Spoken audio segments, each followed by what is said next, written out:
Just bow your heads and close your eyes. Hold on, wait till my man sit down.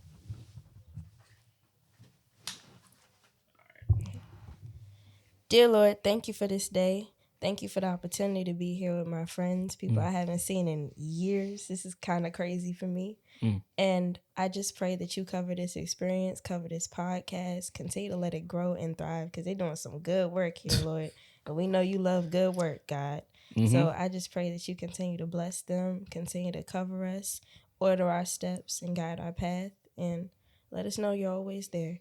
And this in Jesus' name we pray. Amen. Amen. Holla. And with that being said, thank you, Jesus. Welcome back to the Channel 426 podcast, man.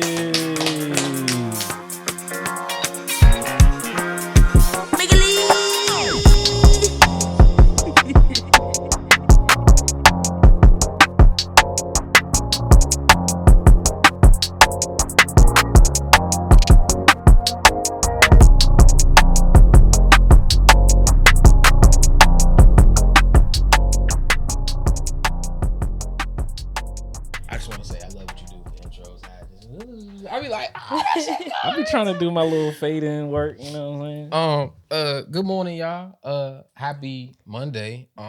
Thank you for clicking onto the Channel 426 podcast, listeners and viewers. Yes. Today we have a guest. Miss Leilani, a very special person. Also known as Black Rapunzel, also known as Ariel the Mermaid, and Princess Tiana. Man, shout out to and Dolores. I've been playing Dolores too. You playing Dolores too? Yeah. Look, at technically I'm Afro-Latina.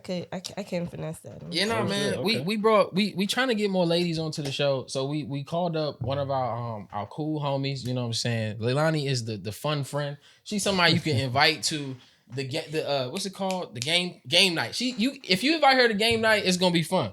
She's one of them type of people. You don't want to have somebody who don't want to say nothing during taboo. They want to be dry and shit. Yeah, man. But how you doing today, Leilani? I'm good. Tired. Allergy season fucking me up.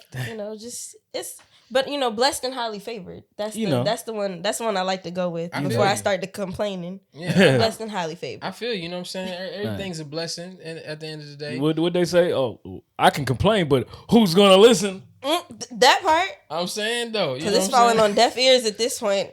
We getting that age where nobody wants to hear it. No one wants to hear that shit. Yeah, you get socks for Christmas, or maybe nothing at all. Like the older we get, nobody wants to hear you complain. Just handle it, bro. Socks is not a bad gift for me at 23 years old. I'm getting to that point. Somebody give me some Stan socks, some Stans, Apothecary, a pack of underwear or something like that. They gotta be good. They gotta be good draws though. I take coupons as gifts now. Just give me a discount. Like you ain't even gotta get it for me. Just bro, coupon, please. You know what I could do? Give me a coupon for a free oil change. You know what I'm saying? Man, that'll do a nigga wonder. A free oil change. Because yes, Lord, $100 for oil change, it be hitting every 3 months, man. Hey man, good thing you don't drive a Cadillac because they charge your ass $200. Yeah, man, they don't play around about that maintenance on them nice cars and nice vehicles. Yeah, that's crazy. But how you doing today though?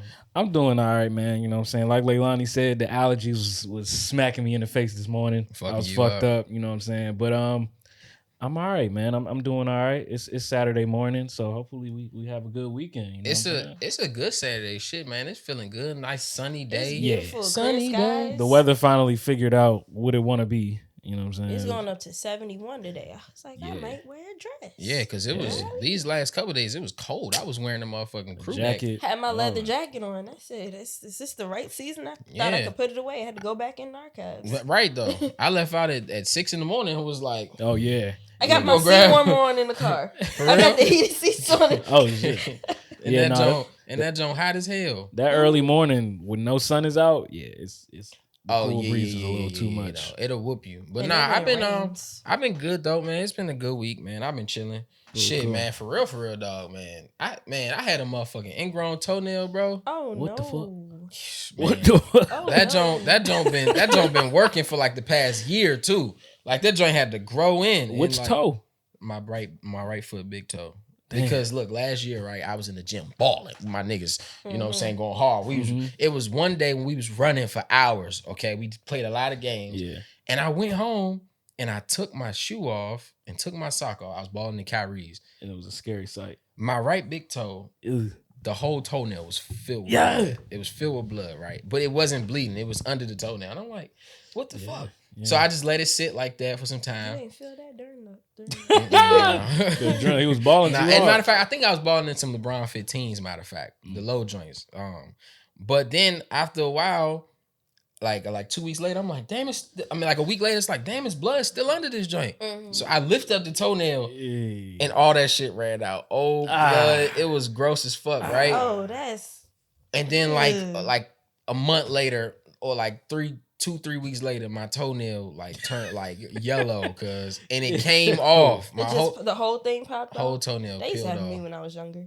My pinky toes still do that to this day. They just be popping off. I look down and I don't have a whole pinky toenail. Yeah, a lot of women don't have pinky toes. I noticed that. I don't know what pinky it is. Toenails. The pinky toenail needs to go. It just like needs it's to just stop the nail in itself. Like you can just because you can't even polish it. The nail like this big. Like just leave it alone. A lot of women don't have pinky toenails. I noticed that a whole lot. Mm-hmm. But no, my toenail like it came off right. And then it grew back like 4 months later. I'm like, damn, I got a toenail again. I got a toenail again. And now this motherfucker decides to get ingrown on the side. You know what I'm saying? Y'all ever seen ingrown videos on YouTube with them? Man, that joint, bro. My toe was swollen on the right side.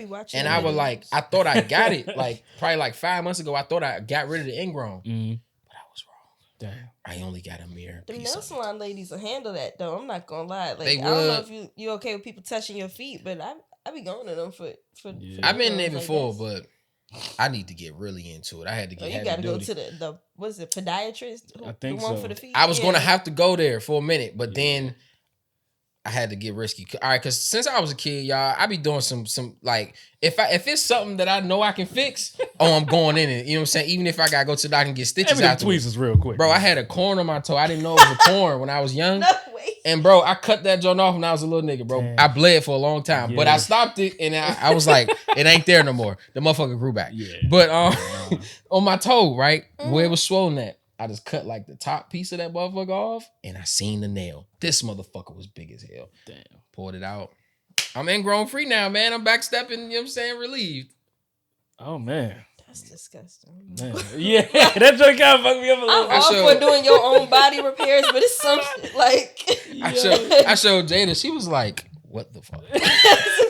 She was like, ill. Get it away from me. I was like, I had to show you this, like, because this is amazing. I felt accomplished. I was He's like, sitting there with the YouTube video, like, step 1. All right, I got this. Shout out to the Toe Bro and what's the other nigga name? Y'all don't know. Y'all don't watch them.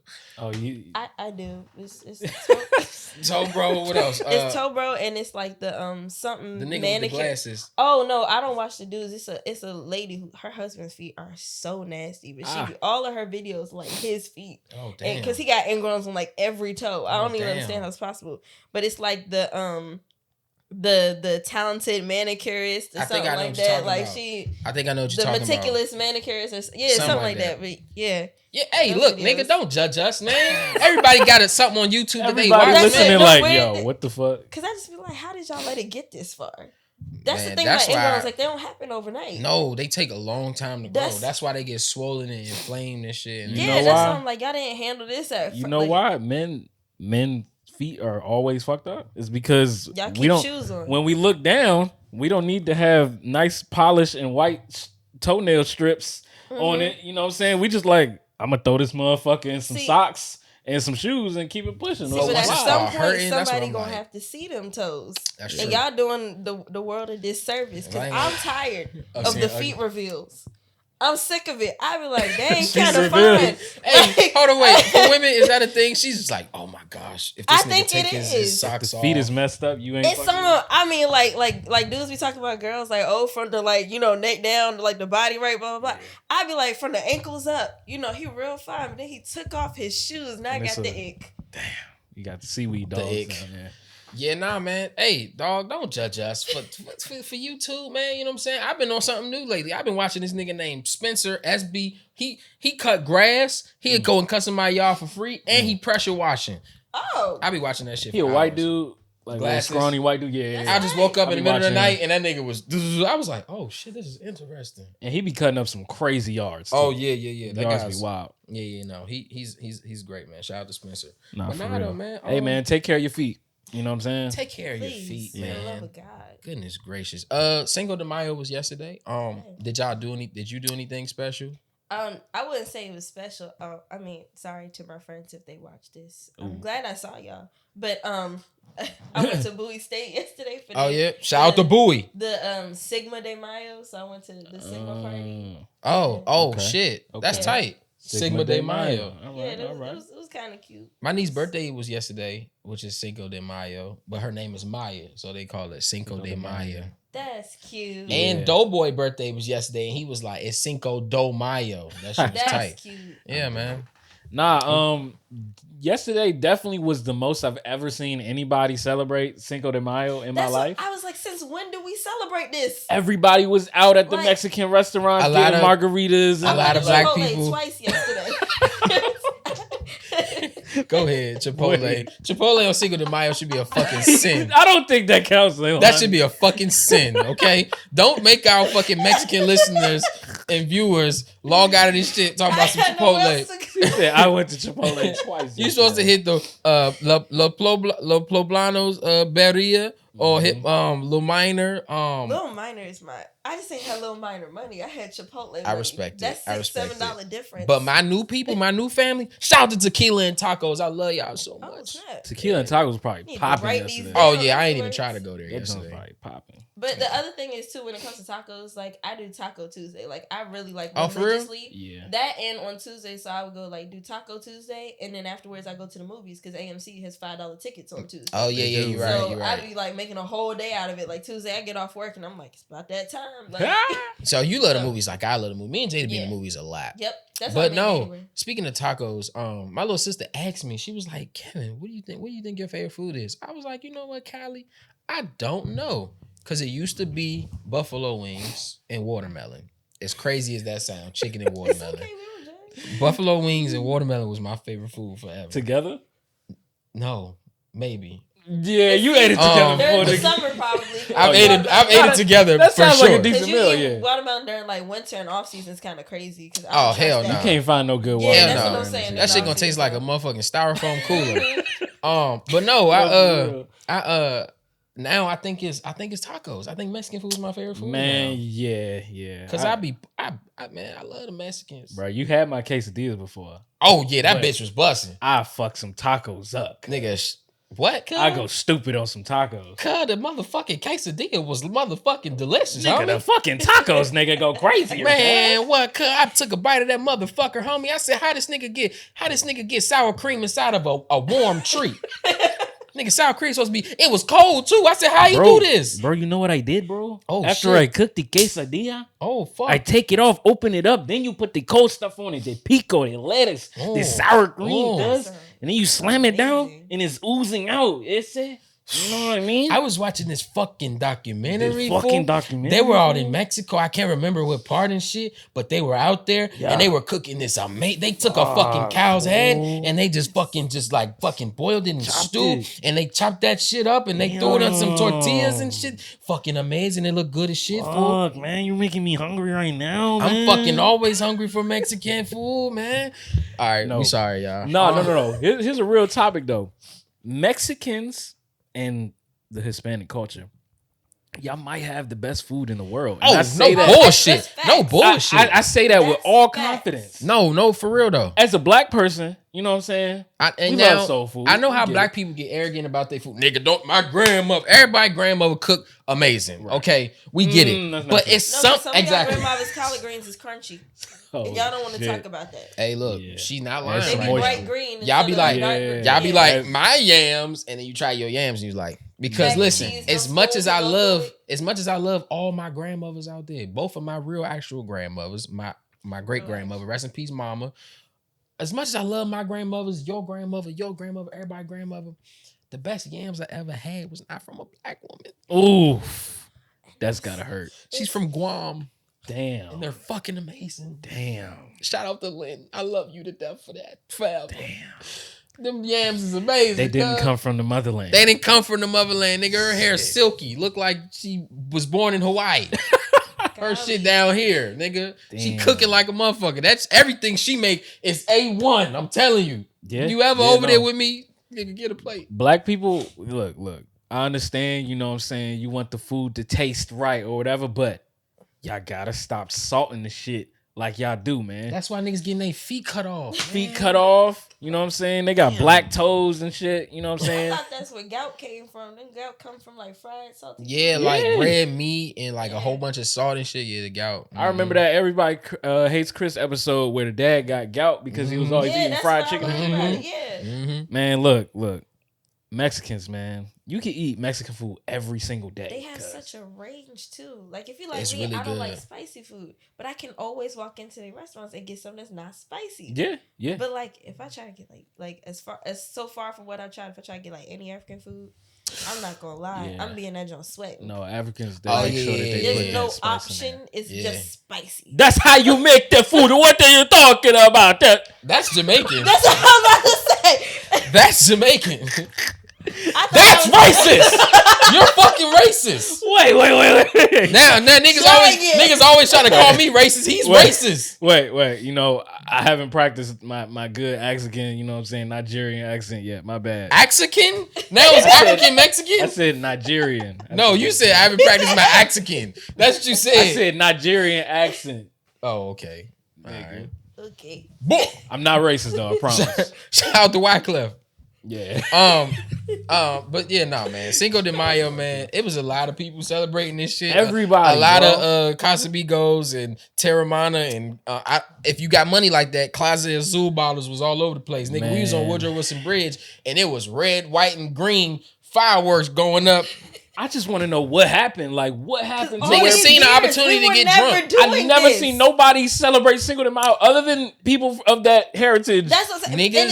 Niggas seen. I think Cinco de Mayo is from Mexico. Yeah, Mexican. Yeah, okay. It's about them. Their army defeated the French, and they like, you know what I'm saying, they won and shit unexpectedly because nobody thought they would win. They were like underdogs. Yeah. So I'm seeing everybody out here celebrating, and I'm like, everybody talk about, oh, what's y'all Mexican name tomorrow or shit like that. I'm like, what is Horacio Ramirez. I was having a time reading. You said who? No, never mind. That's my name. That was my Mexican name. Horacio Ramirez. Yeah.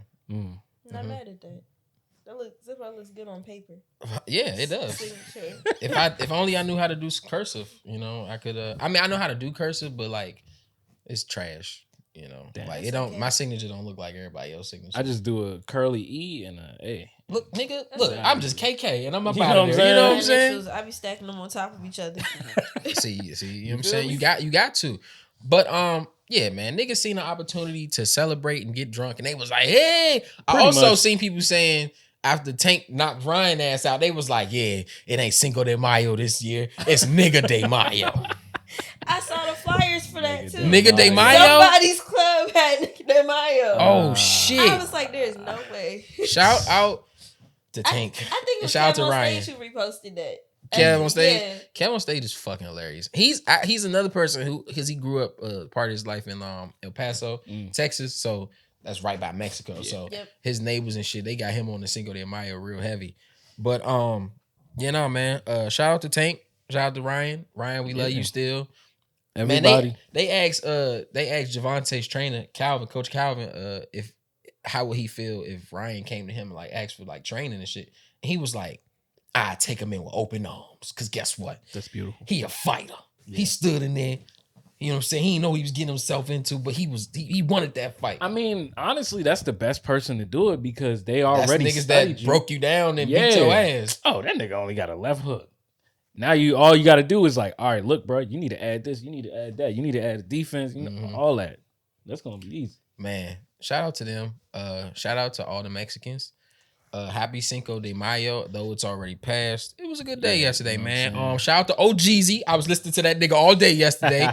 Yeah, the Mexicans was really up yesterday. Yeah, hey, look, eat some breakfast, drink some coffee this morning because I know y'all hungover. You know what I'm saying? Still hungover from Friday. I know some of y'all got to go to work. Y'all acting like y'all got off on the weekends, but you know you got to go to Champs in the morning. Oh, yeah. Okay? It's a nigga who got to go to fucking Journeys right now. He and that motherfucker trying to stand up. In the children's place about to fall out on the size 5 through 6 clothes. Knock down the jeans and the skirts. Fuck. What you say? Sorry about that, man. I'm folding them up right now. Huh? Don't worry about it. He came in with sunglasses on and shit. Yeah, nah, man. But let's get into news at 426. News. So I don't know if you watch the show that often, but we do a segment where we present news. That's news to us. May not be news to you or anybody out there, you know, because we specialize in stupidity. So we gotta stick to our theme because that's what we do, sure. And we love that. This life is nonsense. You know what I'm saying? It is. Yeah, it is. Every once in a while we gotta set niggas straight, you know. But for the most part, we some stupid ass niggas, you know. But that's just what we do. Yeah, man. I appreciate that. Yeah, you know, too serious. I mean, like too serious. You know, like life is this is a joke, right? All of it, like just it might as well be. Yeah. On the net, arguing about men don't do this, women don't do this, politics, Joe Biden. Stop. Joe Biden. Imagine you sat on your podcast talking about that, and then the next day you got hit by a bus. You want those to be your last conversations? Ellis said those exact words, except for the bus part. But he said those exact words. You want that to be the last thing we think of you, bro? Nigga? If we go out today, the last thing people gonna see they can go back behind 48 episodes and be like, no, these niggas were actually fucking amazing. You know what I'm saying? We just made the craziest comparison in theory that Wyclef Jean, Anthony Hamilton, and motherfucking Will I Am are the same person. They're you know one what I'm saying? nigga. We spent 20 minutes breaking that down. You know? Look, you're thinking though. You're thinking. Hold on. You trying to decipher what they look like, but you Anthony can't. Wyclef and Will I Am. See? Because I don't never see Wyclef's face.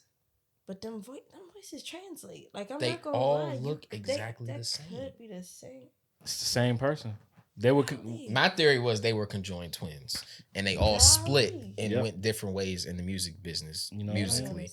You know, you got a Jamaican, you got a soul singer, and then you got a nigga that hang with Fergie. You know, have stupid ass haircuts. I found out while I was doing research for that clip that Wyclef Jean is Haitian. So we're sorry. Sorry, Wyclef. In that video, but he was Jamaican. There's a video of him with a fucking Jamaican flag tank top on, and he's just like this in the video. So I thought he was Jamaican too. Hey, we was playing zombies, and Rob said that shit, bro, and I went down because that shit was so funny. That nigga said, "I'ma be Jamaican, bro." Hey, bro, I went down because I was laughing so fucking hard. Fuji's, oh, there you go. Nah, shout out to Wyclef, man. Shout out to Wyclef, bro. So news at 426. What you got? I think they took my video down, man. Hold on, let me see if let me go first while you look for it. Yeah. Okay. So I have some again, some random news. 24-year-old NYC subway passenger kills a Michael Jackson impersonator after putting him in a chokehold for 15 minutes. Why? Why? Oh my gosh. Tell him that it's just human nature, man. That was perfect. Okay, I'm gonna pull up this video. Why'd you have to kill him though, bro? I'm like, bro, man? I'm like, this nigga really don't like Michael Jackson, or I don't know what his problem was. Bro was tweaking out. Doesn't matter if it's black or white, brother. Oh my gosh. Shit. God damn. Should have killed that bitch Dirty Diana. They really took down this video. Okay, here we go. Saying, according to a witness, the man began shouting, quote, "I want food. I'm not taking no for an answer. I'm ready to go back to jail, and I'll hurt anyone on this train." Oh, The man got on the subway car and began to say a somewhat aggressive speech, saying that he was hungry, he was thirsty, and he didn't care about anything. He didn't care about going to jail. That he didn't care that he gets a big life sentence. And it doesn't matter if he died. Vasquez says he was scared and believes others on the train were too. That's when he says a 24-year-old rider came up behind the man and put him in a chokehold, holding him there on the ground. Two other men standing over them also helped subdue the man. He says that chokehold lasted about 15 minutes. Damn. Even with the train stopped at one point at the Broadway Lafayette station. And that's what I'm saying. On the New York train. Well, most of the people left. If they open the door, the train separates and it leaves. Almost all the people just stayed. The ones who were there on the floor fighting, a couple who was standing in front of them stayed. Vasquez says no one thought the man would die, even after he went limp. EMS arrived and performed CPR, but he could not be revived. Okay. So let's get all the way into this, right? How hungry was this nigga, man? He wasn't just hungry. This man was fucking insane. This Michael Jackson impersonator ain't had shit to do with nothing. He just standing around, glitter on his glove. Rest in peace to you, sir, by the way. And then he getting choked out because a nigga hungry and crazy and ain't afraid to go back to jail. I guess he just likes Prince better, bro. I'm sorry. That probably was it, man. He said, fuck the glittery gloves, man. When Dubs cried, nigga. Dubs about to be crying for your ass. You ever heard Purple Rain? I don't want to hear this shit. Nigga. Prince daddy was abusive to his mama. The kid had to do what he had to do. He made her jump into Lake Minnetonka. Minnesota. Purple. Danny Lay is his understudy. I don't fucking know. It was fucking ridiculous. Yeah, I think he might have been on a little something, man. You know, I think it was really just like that was. You know how like in the movies there's that scene where like the person wants to commit suicide. Yeah. It's like does something ridiculous in front of the cops. Like I like based off of the article, like I didn't think bro was trying to die necessarily, but like he trying to go back to jail. Like, yeah, just somewhere where he knew he could get consistently fed. Yeah, a lot of people do that. My teacher, Mr. Green, said he knew a guy from his neighborhood who just kept going back. He would just go back to jail because he had no family. So he was like, shit, at least here I got a bed and some food. You know what I'm saying? Consistent. Institutionalized is real. You know what I'm saying? 1,000%. You get out in the real world, you don't got no family, or the family that you did have, they done grew up and moved on. Yeah. We don't got nothing for you, so. And because I listen to a lot of New Yorkers, like when it comes to podcasts and shit, and they be talking about this a lot. Like, man, a lot of these people, it's a lot of crazy shit going on in New York right now. Yeah. Especially on that train, on that subway, it gets down. It's like it's really like Arkham out there. You know? New York is a crazy place, man. Man, I don't know who's gonna be the Joker, but they it's really going wild out in New York right now. They might really need a Batman. Like that nigga Earl Sweatshirt said, bro. It's because they don't have horizon, bro. It's no trees, just building. Like literally, when I went to New York, concrete jungle, 2021, when we was in Times Square, I'm just looking around and I'm just like, bro, I literally can't see the sun. It's somewhere around here. It's daytime. You just ain't see that motherfucker. It's somewhere around here, but it's so many buildings that like I literally just see street and blocks and shit. I'm like, what the fuck? My dad is from Harlem, and like we have a Your dad from Harlem? Mm-hmm. That's kind of crazy. Yep.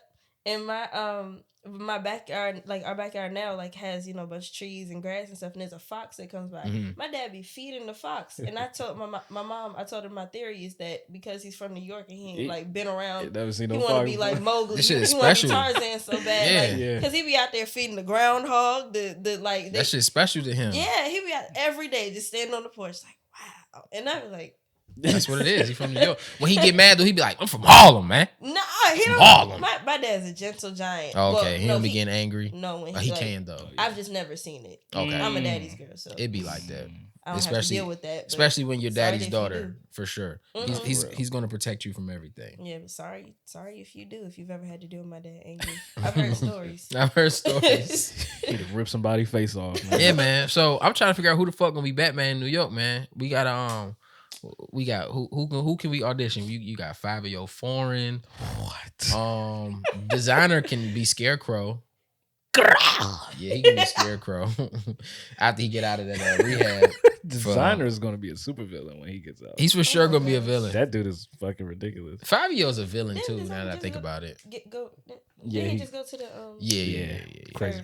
He got caught. Yeah. He got caught doing some wild shit on the plane.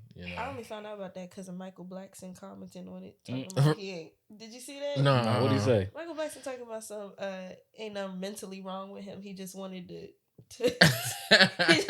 Oh no! I don't know about that, Michael. Nah, Michael. That nigga's crazy, bro. You seen him freestyle on Flex, bro? No, he need help, bro. Don't touch my shit. Don't touch my shit. Don't touch my shit. Don't touch my brick. Literally said that. You know what it is. Times. Everybody can't come up here, Brooklyn. He was trying to hold back tears, bro. Flex was trying not to cry, that bitch. All right, that's my news. Rest in peace to the Michael Jackson impersonator. I'm sorry you had to go out like that, man. Have y'all seen the dude on TikTok? literally like he got facial surgery and all that, like his chin to look like Michael, to look exactly like Michael Jackson. No, but I did just see a woman die. Ooh. She was a Kim Kardashian impersonator. She had a bunch of surgeries to look exactly like Kim Kardashian, and sadly, in her last surgery, she died of cardiac arrest. Jesus. Yeah, yeah. Find yourself, man. Gotta find yourself, man. Will we say Perkio? Perkio done dyed his hair back black. That nigga Perkio ain't Perkio no more. Thank God. We still ain't gonna ever forget that shit though, nigga. Yeah, you running around talking about some fake Drake. You gotta find Drake? yourself too. Yeah, you remember fake Drake? First of all, the nigga looks nothing like Drake. He's just a fat nigga with a fade and a heart on his hairline. I gotta look this up, though. Fake Drake. Yeah, fake Drake is wild. You know, Drake sent that nigga a cease and desist. Like, bro, stop doing this shit, please. Bro. You know what I'm saying?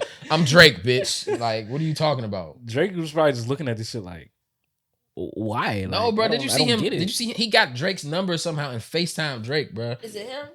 Yeah. Yes. That nigga looks nothing like Drake. At all.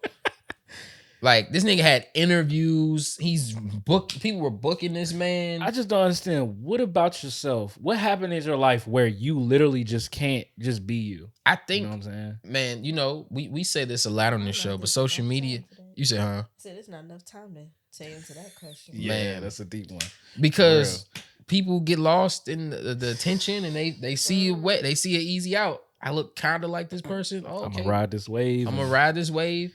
And then you're gonna look stupid 30 years from now. Yeah, I just wish when people would do things like this, like while you're doing it, just look past, you know, your future a little bit and be like, where does this go from here? This thing, they don't got foresight anymore. They don't. No. They really don't. Everybody's existing in the present. Like, so when the next day comes down. When they came out with like Snapchat and Instagram stories, niggas' attention span before that, niggas' attention span is only like 5 seconds. And then on top of that, what is happening only lasts for 24 hours for them, like just like stories. So if they post something, it's like, oh, okay, for 24 hours, that's what it is. Post that. Yeah. After that, like, you know, they just forget. I don't know.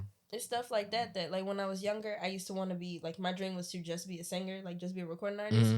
And I didn't want to do that anymore because I was noticing the attention spans. I was like, I put too much thought into what I write to want to just keep putting out content because y'all can't handle me having taken actual time to drop a quality album or mixtape or whatever. So I was like, I just... What did Erica say? I'm an artist and I'm sensitive about my shit. Yeah. No, and I'm going to see you in concert, Erica. That's my favorite quote from... That's my favorite singer. Erica, I won't miss you when you come to Capital One Arena. I promise you. Yeah, Me and Jada going to be somewhere. We might not spend $700 for them tickets, but we going to be in there and you going to feel us in spirit. It's the combination of her and Yasin Bey. Yasin Bey. Black on both sides, man. That did something to me when I was younger. And now you're a good nigga because of it. My Umi said, "Shine your light on the world." Yeah, thank you. But a moment. Right. My weird news. We're going to Wisconsin, guys. Oh, Wisconsin. I don't know. You know, as black people, just put a period on that. Pretty much, we're going to Wisconsin. All right, I believe you. It's black people. We don't really have any reason to go in Wisconsin. You know, there's not really anything there for us. And this kind of just proves it. This is a student at the University of Wisconsin-Madison. And she just had, I guess she was dealing with a dude or a boyfriend or whatever. And she got caught in 4K saying some feelings about him. And I think, obviously, he's black. But, yeah, I'm going to just play. Yeah, we should hear what she has to say. Yeah, man. Live your truth. Too much truth. Fuck you. I'm gonna kill myself one day. I hope everyone fucking misses me. Because I'm gonna go back and haunt every fucking little nigger who fucking did me wrong.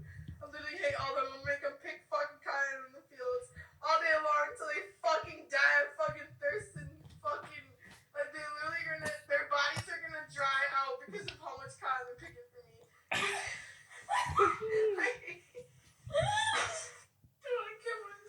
Oh, her friend's not her friend. How do you record that? Oh, you know what's funny?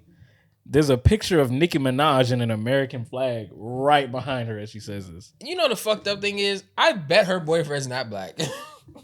That nigga is white, and she just felt the need to say nigger. Niggers. She's been waiting to get that nigger off. Oh, we gotta stop saying, bro. We can't say the ER no more. Niggas is getting banned for saying the ER. Yeah, we gotta cool out. Remember we put that clip up, and I forgot to change the nigger from nigger. They got YouTube and they got us out of here for that one. Yes, and guess what? That was our biggest clip ever. That joint did like 250,000 views in like 2 hours, and that one ER fucked us. I feel like that's them being haters. Because I feel like if we're saying it, that's different. I think it's just, shit hurt to think it's about. just, it's not real people, seeing the shit happen. They just got like algorithms and like, oh, nigger. Mm-hmm. Get it out of here. Yeah, because Bruce Droppenball just got banned for saying nigger. I'm like, bro. Golly. Yeah. I'm black. You know what I'm saying? I can do, but that's what the owner of Instagram was talking about that. Like, you know what I'm saying? They not really connected to black people like that. So what might be like normal to us, they don't know. So they just banning us for shit that's our shit. Yeah. That's why they was getting rid of Boosie and Duval so much, you know what I'm saying? Because they just don't understand them. But they like community guidelines. I am the community. Literally. However, this young lady, you disgusting bitch. What the fuck? What is this? Just all these niggas and cotton and picking. I'm gonna make them pick cotton on the field. And their body's gonna dry out.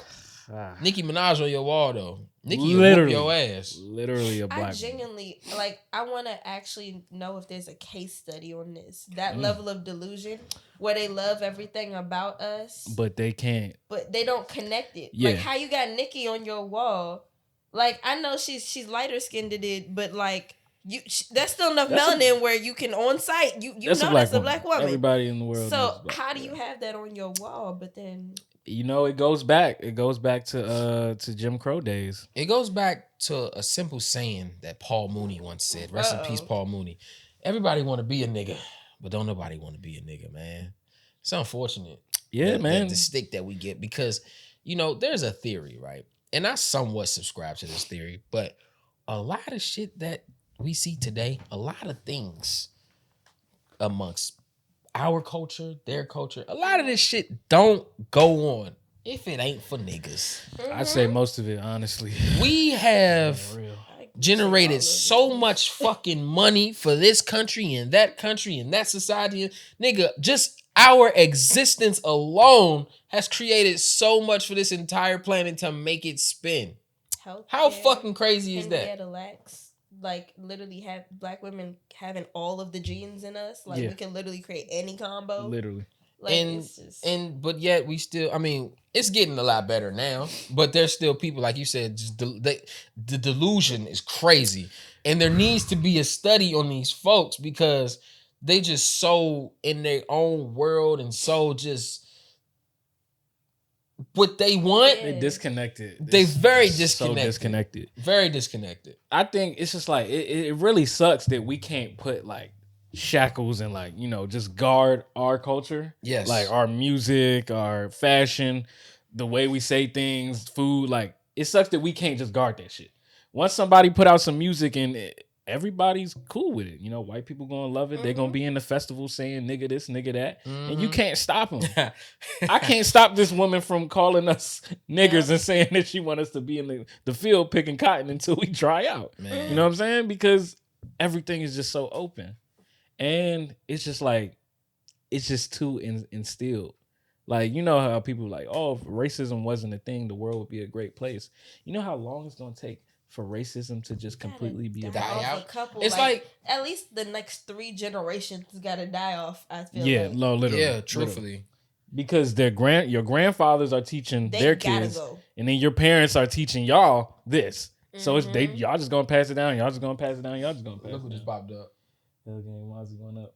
A year ago today. So random. Like, what the one fuck? Up stocky in the choppy. Like, what? Why am I such a fan of this nigga? No, okay, so I'm going through my archive on Instagram right now because I want y'all to see this hilarious ass video, man.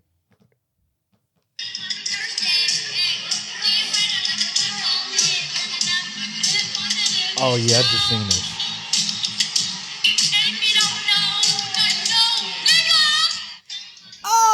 Hey, can you imagine being at like Myrtle Beach? Conviction.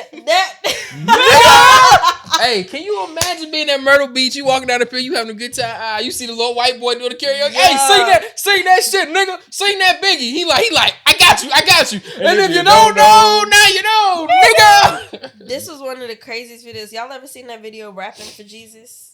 They be like, my crew is big and it keeps getting bigger. That's because Jesus is my nigga. Yes, I did see that video. I did see that video. I think it was like middle school. And then they was like, you my nigga? Jesus is a nigga. We all niggas. Like, I'm not gonna lie. I seen that because Freddie Gibbs posted it. I can't blame him. It's for Jesus. You know what I'm saying? He's saying it's the way that he's saying it. He's not saying he's my nigger. Wrong messenger, maybe. Right. Yeah, but you know what I'm saying? But message? Man. Right idea. The idea. I like what he's doing. Jesus, because if I'm being honest, Jesus is my nigga. He's my nigga. You know what I'm saying? That's the homie. Jesus, you know what I'm saying? Jesus is our nigga. You feel me? Nigga. Nah, for real. But how do y'all feel about because there's a thing like when white people go to concerts and a lot of the times when you have a black artist, black rapper, most of the time when you go to the concert, you'll notice that it's mostly white people in there. Because it's more of them. Yeah, you know what I'm saying? It's more of them. They're more willing to go to the concert, spend the money. And that's awesome. And when they feel the nigga about to come, they look around and they see if it's, all right, we outnumbered. All right, now we ain't gonna say. But if it's majority of them, they like, you ain't gonna say nothing, nigga. We'll whoop your ass. You know what I'm saying? But they gonna say it. You know what I'm saying? They're gonna say it. It's a lot more leniency now. Because I'm not really tripping like that. It's like what Kendrick was saying on his album. Like he took when the girl was singing Mad City and she said nigga, he was like, you gotta get off the stage. Oh yeah. You know, but then his cousin was like, hey, look, you know what I'm saying? Faggot, we can say it together. But only if you let a white girl say nigga. And he was like, you know what, you right. I ain't gonna say that no more. Yeah. Though I just said it, you know what I'm saying, in reference. So forgive me. But damn, I'm tear this episode up. That's the second time I dropped that. They're gonna crawl through the timeline. Man. Wow. F-bomb. Yep. There you go. Get him the fuck out of here. Banned. 426. Done. But nah, man, you know what I'm saying? I think people be so surprised when white people like that little boy. Nigga! Mm-hmm. White people say nigga as much as we do. I was about to say, you just got I'm sorry to break it to y'all. Unfortunately, you know y'all. What I'm saying? For y'all feelings, but no, white people say nigga just as much as we do. Maybe in the comfort of their home, but it's, and that's the thing. Mm-hmm. Like I feel like I have a problem with it no matter what, right? Mm-hmm. Let me just say that, like, period. Okay. On that sentence. At the same time, though, it's too many people in this world for me to be monitoring all of y'all. Exactly. So as for me and my house, my friends, don't do that. We're not doing that. Don't do that. Yeah. Don't do that. And it's just like that. All they do is consume black cultures all around them. Right. Like, they love it. You know what I'm saying? So like they feel like they're kind of entitled to this word. There is a 47-year-old white man right now. He got up early. He cleaned up his car. He taking his car to the car wash. He about to get his kids. They about to go do something. Right now he's in the car listening to Wu-Tang. Yep. I grew up on the wild side, the New York Times side. Staying the child was no, you know what I'm saying? He listening to Raekwon singing that shit word for word. You know what I'm saying? That's the beauty of black culture. I feel like we've never said that we are not allowing people to participate in the culture in the sense of like we invite people to the cookout. We want to share culture with you. The problem is that we're in entitlement. They be feeling like it's theirs. Yes. They be feeling like they can take it and do it without us. Yes, and that's exactly that's not how it works. That's why a lot of shit's running rampant. Exactly. Because nobody's like the idea of gatekeeping is really now because it's like, okay, we gave y'all niggas an inch and y'all tried to take a mile, and that mile long, it's potholes in the road. Like y'all didn't build a solid foundation. Like this isn't yours. Like it's the appropriation versus participation. Like that's the problem. And it's also that this, you know, people say white people don't have culture. This is white culture. You take. That was a great point. Like this is what they do. You know what I'm saying? They're literally like, this is what they've done for years. They came to America, Native American. Teach me how to bathe. Teach me how to cook. Teach me how to do all this. All right, y'all. Time to get the fuck up out of here. Everybody's dead. They killed us for spices that they won't use. Literally. I'll never I wake up in a cold sweat in the middle of the night thinking about them spices. That fucking paprika, man. Like, I'm like, I can't comprehend of all the things that they did. Okay. They did some fucked up shit. Okay, now that road we won't go down because then we'll really be here for another 2 hours just talking about the fucked up shit that happened. Dr. Umar is going to just transform himself into the middle of this seat right here. Man. I see y'all talking about the black plight. Because what's the shit that we was talking about a year ago? I brought it up on the show. It's The Delectable Negro. You ever heard about this book? Mm-hmm. Yes, that shit is sick. When you think we're not gonna get into it. This young lady and her wild imagination of how she gonna make these niggas pick cotton for her, she ain't gonna get no consequences for real. She live in Wisconsin. They don't give a fuck. You know, maybe she'll get kicked out of her school. Maybe. But at the end of the day, nobody can give a fuck, you know. That's Roscoe, y'all. I don't know his real name. I just named him Roscoe. Nah, yeah. I'm familiar with Roscoe. Shut your bitch ass up, nigga. You know, but yeah, nah. What do you think? What do you think her consequences should be? Do you think she'll face any? If she's gonna get kicked out for as a matter of fact, the school responded to, and that's why I said her friend is fucked up for recording. No, yeah, they're bad friends. No, for real. Like, why didn't y'all just talk to her? I don't know if she a bad. Well, she's definitely a bad friend, but she doing the Lord's work. Yeah, she recorded in it. the grand scheme. You know what? I'm gonna let the people. You know what I'm saying? And sometimes it's Jesus over friendships. So I feel like that is true. Did the right thing. You know what? Let us know who this is. You know what? You spitting. You are spitting. I ain't gonna lie. That in the grand scheme of things, you're absolutely correct. Because we have to eradicate this behavior. Mm-hmm. You can't let it wheel on. Mm-hmm. You gotta cauterize the wound. Well, you know what I'm saying? Yeah, I don't think the school kicked her out. Like this whole little. Because what school is it? UW Madison. Nigga, she ate lunch the day after that. Nigga, she fine. University of Wisconsin Madison. Yeah, she fine. Yeah, I don't think University of Wisconsin. Yeah, that sound about white. Yeah. They called her into the office. Look, I say nigga too. I was just listening to. Just don't let it leak yesterday. Don't let it leak onto the internet. Don't post it. It makes us look bad. Yeah, you know. But the students are demanding for expulsion. So. What's the demographics at that school? Because it may be some black kids there. If they demand an expulsion, or it's some it's some white kids there that's like, no. Okay, group of black. Oh shit! Hey, it's some niggas in Wisconsin. What? Oh, they locked together at the she set herself up. They said, "You lucky that's all we doing." That's enough. Yeah. They she set herself up for failure. They could do her like Vecna was doing them people on Stranger Things. Damn. Break all the bones. Yeah, I hope they're gonna find her dorm room. It's gonna be bad for her. Yeah, watch out, y'all! Watch out! Boom! Kick the door in. Where's she at? You want us picking cotton, huh?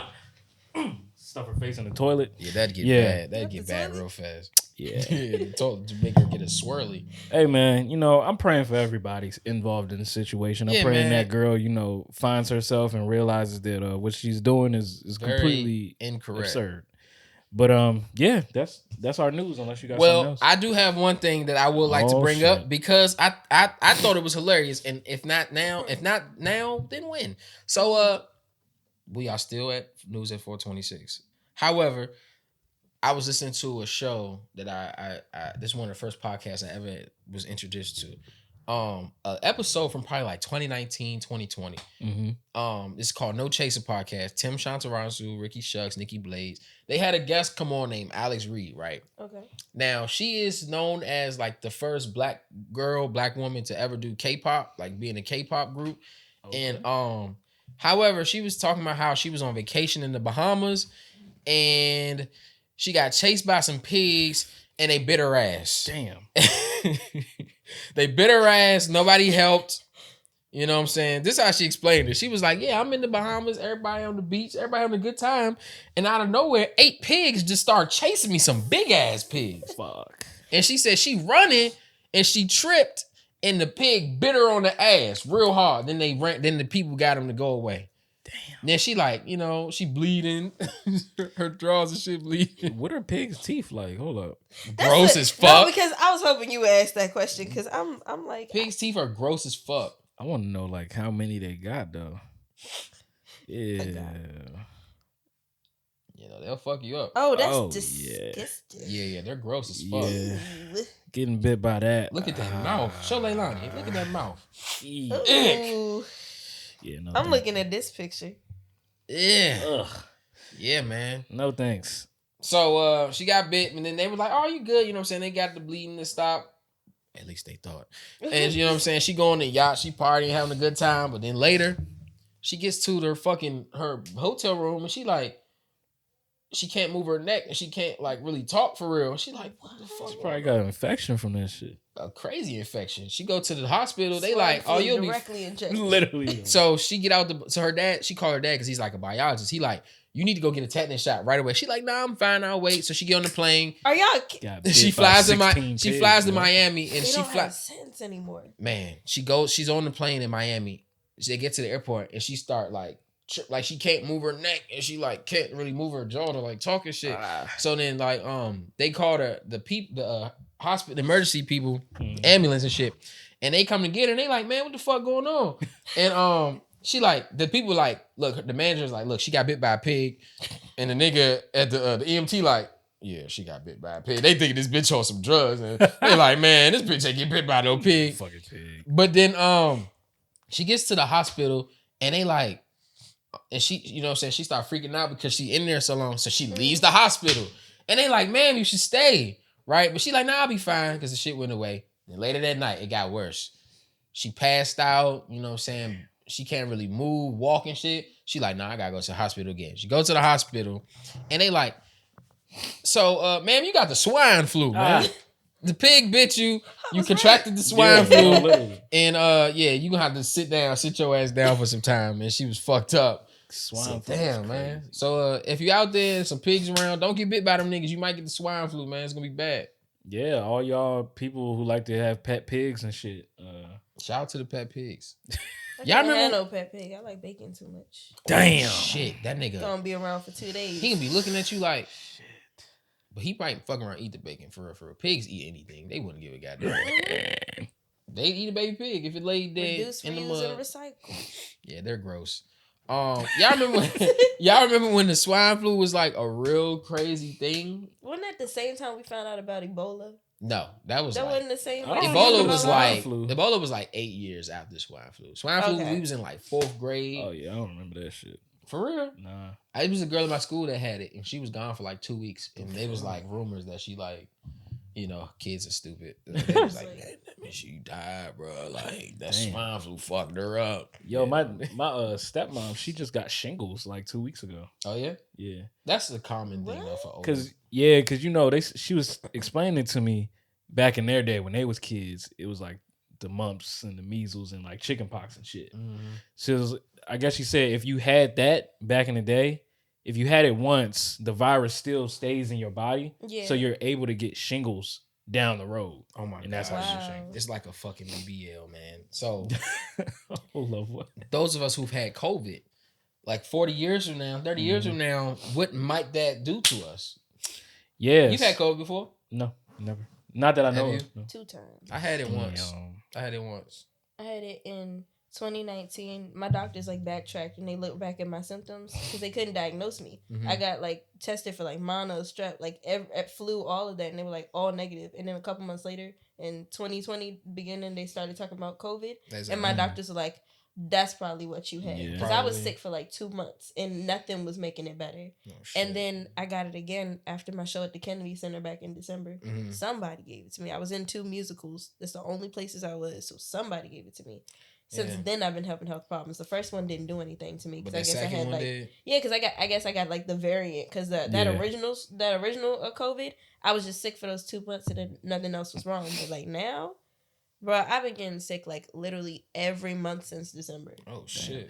Yeah, crazy. I think for certain people, it broke down their immune system a lot and lowered the white blood cell count. So. Yeah, COVID, man. But speaking of COVID, man, they just declared that.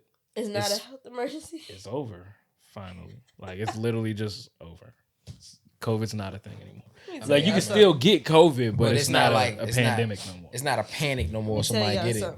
it's a pandemic when somebody so much as sneezes around me. I don't care. She not playing that shit no more. No, I wasn't playing before. That's the crazy part. So then for it to be a nationwide, worldwide somebody virus, called me, sprayed a disinfectant in the air. I be stiff arming these little kids. You like, got to. Don't hug me. No, kids are literally just like kids are disgusting. Walking bacteria. Kids are disgusting. They get that shit so packaged easy. in a bow because they so cute. But then it's like, never take a Cheeto from a kid. Never, ever. Okay. Oh shit! You remember that? Yeah, that's nasty as fuck. Should I tell the story again? Yeah, I guess so. Okay, so back in the day, right? My little cousin Jig, right? His name Jeremiah, but we call him Jig. Okay, he was a little nigga. He probably had to be like, if I was 10, he was 4, and this little bastard. He not a bastard though. Both his parents are together and married. But this little fuckhead had a bag of Cheetos and he wasn't trying to share these Jones. I'm like, let me get some Cheetos. He like, no. I'm like, all right, nigga, you gonna put that bag down. I'm gonna get me some Cheetos, nigga. And he finally put the bag down. And I go grab the bag. I'm like, that. I put the Cheeto in my mouth and I was like, what the fuck is this? I started spitting it out. This nigga sucked all the cheese off the Cheetos and put them back in the bag. oh my God. Yeah, man. I'm never picking up a nigga bag of chips after that ever again, man. He set me the fuck up. I feel like everybody got like one food poisoning story from when they were young that was just like my older brother used to be on a basketball club, I guess. And one of my friends from elementary school, his brother was on the same team. So we would be sitting at their practices together. Yeah. And I was hungry. I was assuming like I always like had a packed lunch. And he bought lunch. And so I was sitting there hungry. I ain't had no more snacks on me. My mom ain't had nothing in her purse. And he was sitting there eating. I said, what you eating, bro? He said, tater tots. He had them from lunchtime in his pocket. Ew. So I'm sitting there. What I the ate fuck? the tater tots out his pocket. Like, he's handing me, like, crumbs of tater tots. And I was out of school for, like, 4 days. Yeah. My mom was like, why would you do this? The hand tater tot. I mean, like, just in the palm of his hands. And, like, in hindsight, I'm like, bro's nails were dirty, too. Like, younger me was not thinking. I was just hungry. Hearing that is just fucking gross as hell. Because I know now, when I dap certain niggas, I'm like, hand sanitizer immediately, you know what I'm saying? I ain't no germaphobe, you know, but still, like, y'all niggas be dirty, bro. Like, that's just the hard truth. We just talked about people not washing their hands in the bathroom. Man, y'all niggas be filthy, homie. No. But let's all right, we gonna stay away from the topics a little bit. Let's talk about Leilani. Oh, okay. All right, so when did you start singing? As far as I remember, same time I started talking. Damn. Shit. Yeah. She said I came out the womb, nigga. Flamed up. Singing. Yeah. Like I don't have a number. Yeah. As long as I can remember. Okay, what about acting? Because I know you be in these plays. I know you be, you know what I'm saying? You be dressing up. You be doing all the whole shit. Acting started in college. Apparently, I've always been dramatic, but now I get paid for it. Which is good. But in college, I went to UMD for their voice program, mainly because I knew I could finesse a merit scholarship for voice. Like I was confident enough, like I could get a full ride off of voice, and I did. And I was in that program, and I had to, for one of my classes, I had to interview a teacher from another part of the arts and humanities department. And the head of the dance department suggested I go interview the head of the theater department. She was like, he's a black man, like, you know, he's really good. He loves musical theater. Like, if you're interested in musicals, like, you should talk to him. Right. And I started talking to him, and instead of doing an interview, he started interviewing me. And he was like, you should join this class, this class, this class. And so I just started taking theater classes. I didn't realize that the first theater class I took was a level 4 class. Like, it was supposed to just be juniors and seniors. I was in that joint as a freshman. Oh shit. Yeah, and so I'm in that joint, and it was his musical theater 451 class, and I was just in there, and I was like, this is what I want to do. It was fun. Like, like you felt yourself like really enjoying it and really wanting to, you know. It felt like that's where I was supposed to be, because all these, like, all my life, like, with singing, I enjoy singing, I love performing, but like the idea of like literally putting out music has, like, I still don't have any music out. Like, I'm on like 3 people's songs, but like I don't have my own music out. And it was just because I was like, I don't want to share this with y'all. Y'all got short attention spans. Like I put a lot of thought into what I create. I'm like, I'm not sharing that. But then when I got into musical theater, it was, and just theater in general, it was like, it was that same level of vulnerability but it just felt like I didn't have to fight with it so much. Right, I didn't have to beg anybody to want to hear me or see me. It was just, I just fell into it. So freshman year in college. So now it's been, what year is this? 2023? Oh, yeah. So 5 years now. 5 years? No, that's fucking great. I always, you know what I'm saying, like my man Carmen, shout out to Carmen, her whole show is In a Perfect World. And she, you know, talks to people like about what they do, what they want to do. And she's just like interested in people's goals. Same here. I always say, and always been saying this forever, like, when I see somebody doing some shit that they actually enjoy to do and love to do, that shit make me happy. I love to see that because it's somebody who ain't got that luxury to go and just do what they want to do. You know what I'm saying? It's somebody that's stuck and they fucked up and they like, damn, I really want to go and cut grass. But I ain't got a lawnmower. You know what I'm saying? Yeah, but for real. so if I see somebody doing their shit, I love it and I always applaud it and I want to support the fuck out of them. So when I be seeing you dressing up and doing all this shit, I be like, yeah, that shit tight. You said my princess stuff? Yeah, when you be princesses or when you got like a show, and I need to go to one of your shows. At some point, whenever your next one is. My aunt, she just started doing shit too, and she gonna be in a play coming up, I think, end of May, which I'm sad because I'm gonna be out of town, so I can't go. Sorry, VV. But she acting and shit too. She also sing, and that should just be fire. Yeah. But what was I about to say? Damn, I just lost it. Rapping. Put your hand on your chin. That helps people think. Damn, for real. Sometimes you remember when you put your hand on your chin. Well, I was gonna say, you know, obviously, so what? Did you go to any like special schools or like, you know, or whatever to help you like in your younger years? Other than Suitland, shout out to Suitland. We're gonna talk about that too. Babies. We gotta talk about Suitland. Oh God, don't get started. Yeah, I'm jumping ahead. But other than Suitland, that was the first time I was ever trained to sing. Oh, really? So before that, you were just going to school, no programs in the school or nothing. I mean, like my parents. So my parents made me play. Oh, my bad. My parents made me play an instrument. So I played violin for 5 years, and then they kept trying to force me to play piano. Everybody played violin. I hated it. I wanted to play the trumpet or the saxophone, and they let my brother play it, but they were like, "No, you need to learn violin." Like, it's because you're a girl, probably. I know, and every girl played the violin, and I hated it. Like, and piano, I didn't like piano either because I'm stubborn. I only like what I like. So piano, they were trying to teach me classical piano, and I'm like, I just want to learn the chords to the songs I like to sing. Like, I'm not trying to be Mozart in this show. Like, I'm just trying to play along with the song. Like, that's it. But yeah, other than Suitland and then going to college, those are the first times I was trained to sing. Yeah, that's good. But now, speaking of Suitland though, because you went there for VPA, I gotta ask everybody that went to Suitland. How did you enjoy your time at Suitland, and do you think it was a good school? Suitland, point blank, period. If you are in a program, amazing school. That's a very good point. That's a very good point. And I say that to say, not to say that like, for lack of better words, like general population Suitland, I don't know what you would call like the Gym people pop? who are in it. Yeah. Gym pop like in jail. Yeah, the rest of y'all niggas that's just on the tier, just ain't doing shit. You know what I'm saying? Getting high, drinking toilet wine, man. Y'all niggas need to focus.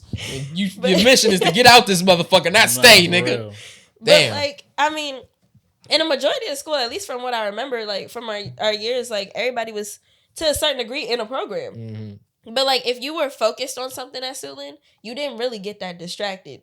Like, I just, all of the people that I remember, like, even if you were in ROTC, the vocational program, getting your barbering license. Yeah, exactly. Mm-hmm. But, like, look at you now. Mm-hmm. Like, that's what I'm saying. Like, everybody that I saw, like, and for me, too, like, if you were in one of the programs, that's when I feel like made Suitland.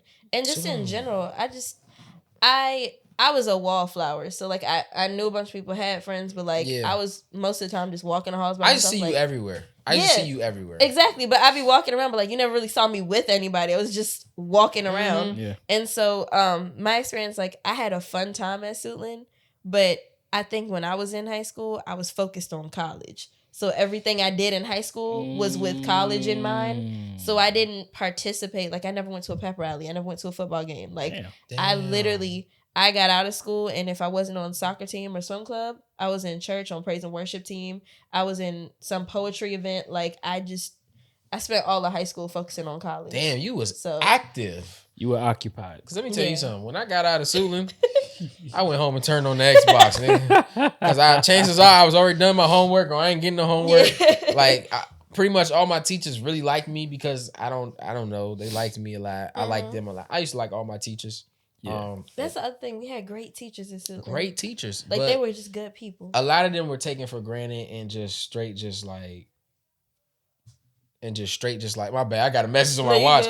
And just, you know what I'm saying? Because people see Suitland and they see hood school. Yeah, they see niggas getting shot, you know, people getting stabbed. But in all actuality, Suitland is a great school. Now, sadly, Suitland is no longer going to be a vocational school. They taking it away. No, they're going to take everything to Crossland. We're losing recipes, y'all. This is crazy. Exactly. The only vocational school in PG County is going to be Crossland.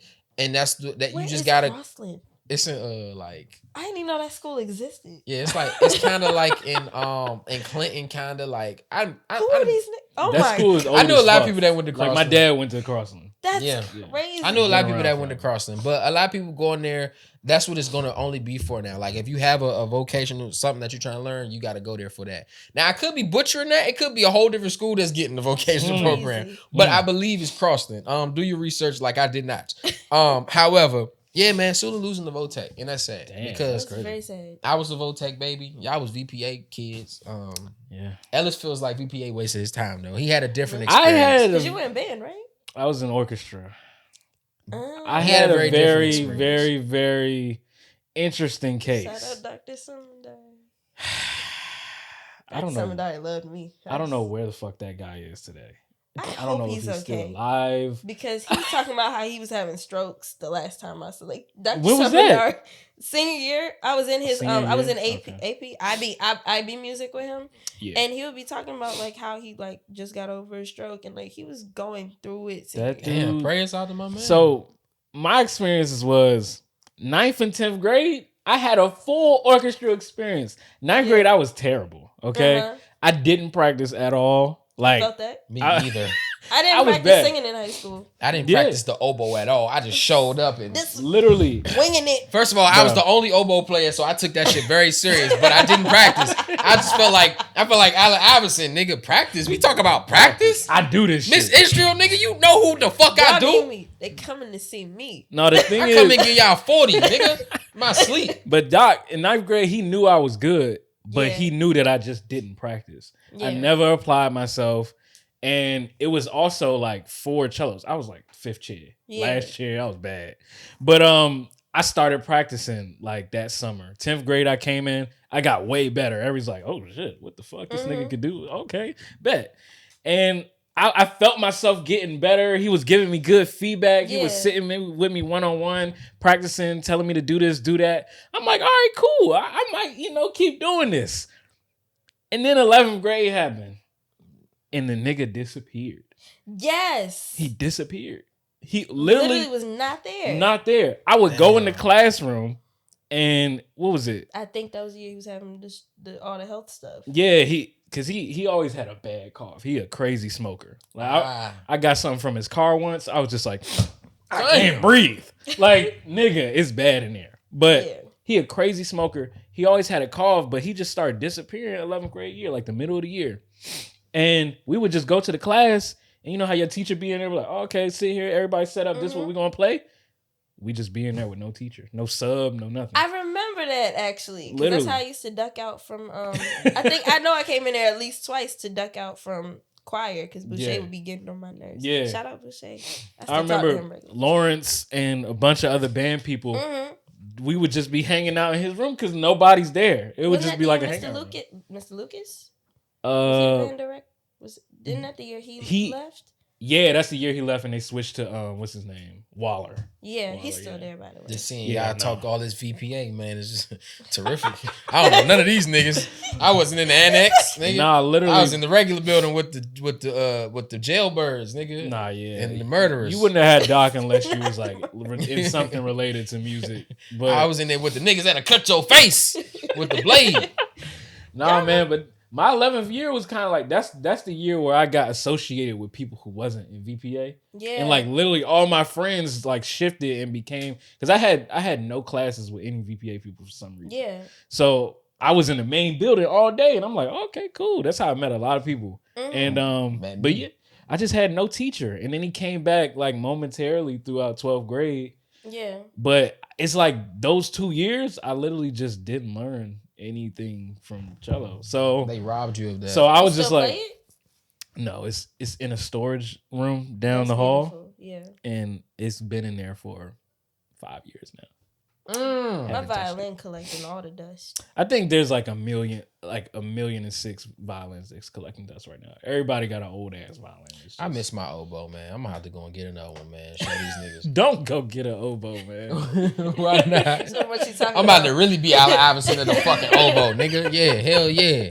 Yeah. But man. yeah, my VPA experiences was really different. And that's why I felt like it wasted my time. But I also needed it to figure out that I'm not cut for this shit like some people is. Because when I went to ODU and I auditioned for the music program there, I did all right. But I realized, like, you know, when people were in there practicing, I'm just like, they like this shit. No, they actually love this shit. Yes. I don't. That needs to be, oh my gosh, because I feel like nobody ever talks about that, especially, I don't know, for me, going to Maryland, since that's a PWI, even though it was crazy, because I'm like, I'm in PG County, and it's all these white people just right here. Yeah. But if I go to the left or right, I'm in Greenbelt, I'm in Tacoma Park. Yep. Like, I'm not here with, like, I don't see y'all any other place. Yeah, that's true. But being there, I remember even in the voice program, it's how I knew that, like, I love opera and, like, classical music in a general sense. I like it as a hobby. Like, I want to do a couple operas. Yeah. I just want to do stuff I love. But in terms of, like, literally going to get a master's in it, trying to make that my career, I was like, I'm not committed to this. I do that for musical theater, though. But for opera, I was like, y'all real serious. Like, y'all sitting here, like, headphones in, just bopping, and I try to find out what you're playing, and it's like Beethoven's Fifth. I'm like, that's crazy. Like, I'm not that committed to it. And I feel like it's good that you can recognize that about yourself, because I feel like people don't. It took me a long time. It took me a long, because I've been playing cello since the 3rd grade. So pretty much my whole life, I'm identified with this instrument. Yeah. And so to take that away from me, I kind of felt empty for a little bit. And I was just like, well, what am I do now? Yeah, what I'm going to do now? But then I figured out, okay, I like doing this and doing that. And I really like music, but not really as a creator as much, or a player, but maybe as a consumer. Or I like analyzing music more than I do playing it. Being a music director, one of the coolest jobs, one of the jobs I hope I work one day, the music directors, like, for films. I think it's crazy to be able to score, like, to choose the music for a film. That's one of my dreams. And I would say that's right up your alley too. Like, when I, like, talking to both of y'all, actually, I think that's something both of y'all need to look into. Because when I'm in the movie theater and something come on, I be like, Jada, that's perfect. You know, the Shazam app. The timing where they cut off the music, I be in there with my Shazam app, like, let me find out what song this is. Right? Immediately. No, but it's like you said, scoring films. That's definitely one of my dreams. Along with, you know, because I'm definitely into writing. I be writing like a motherfucker. Like, you know what I'm saying? Films is gonna go crazy. Shout out to Channel 426 Productions. However, it's giving Ice Cube. Like you said, when we was with the movies and the music, and when that last episode of Snowfall, when Pride by Kendrick Lamar cut on, nigga. But that's how music is supposed to, like, you know, it's good. So I'm gonna backtrack real quick. You know how I told you about my Shrek analysis that I made you do. So it's something that happens in the film, right? We have the songs like Hey Now, You're a Rockstar, like all of that. But then there's the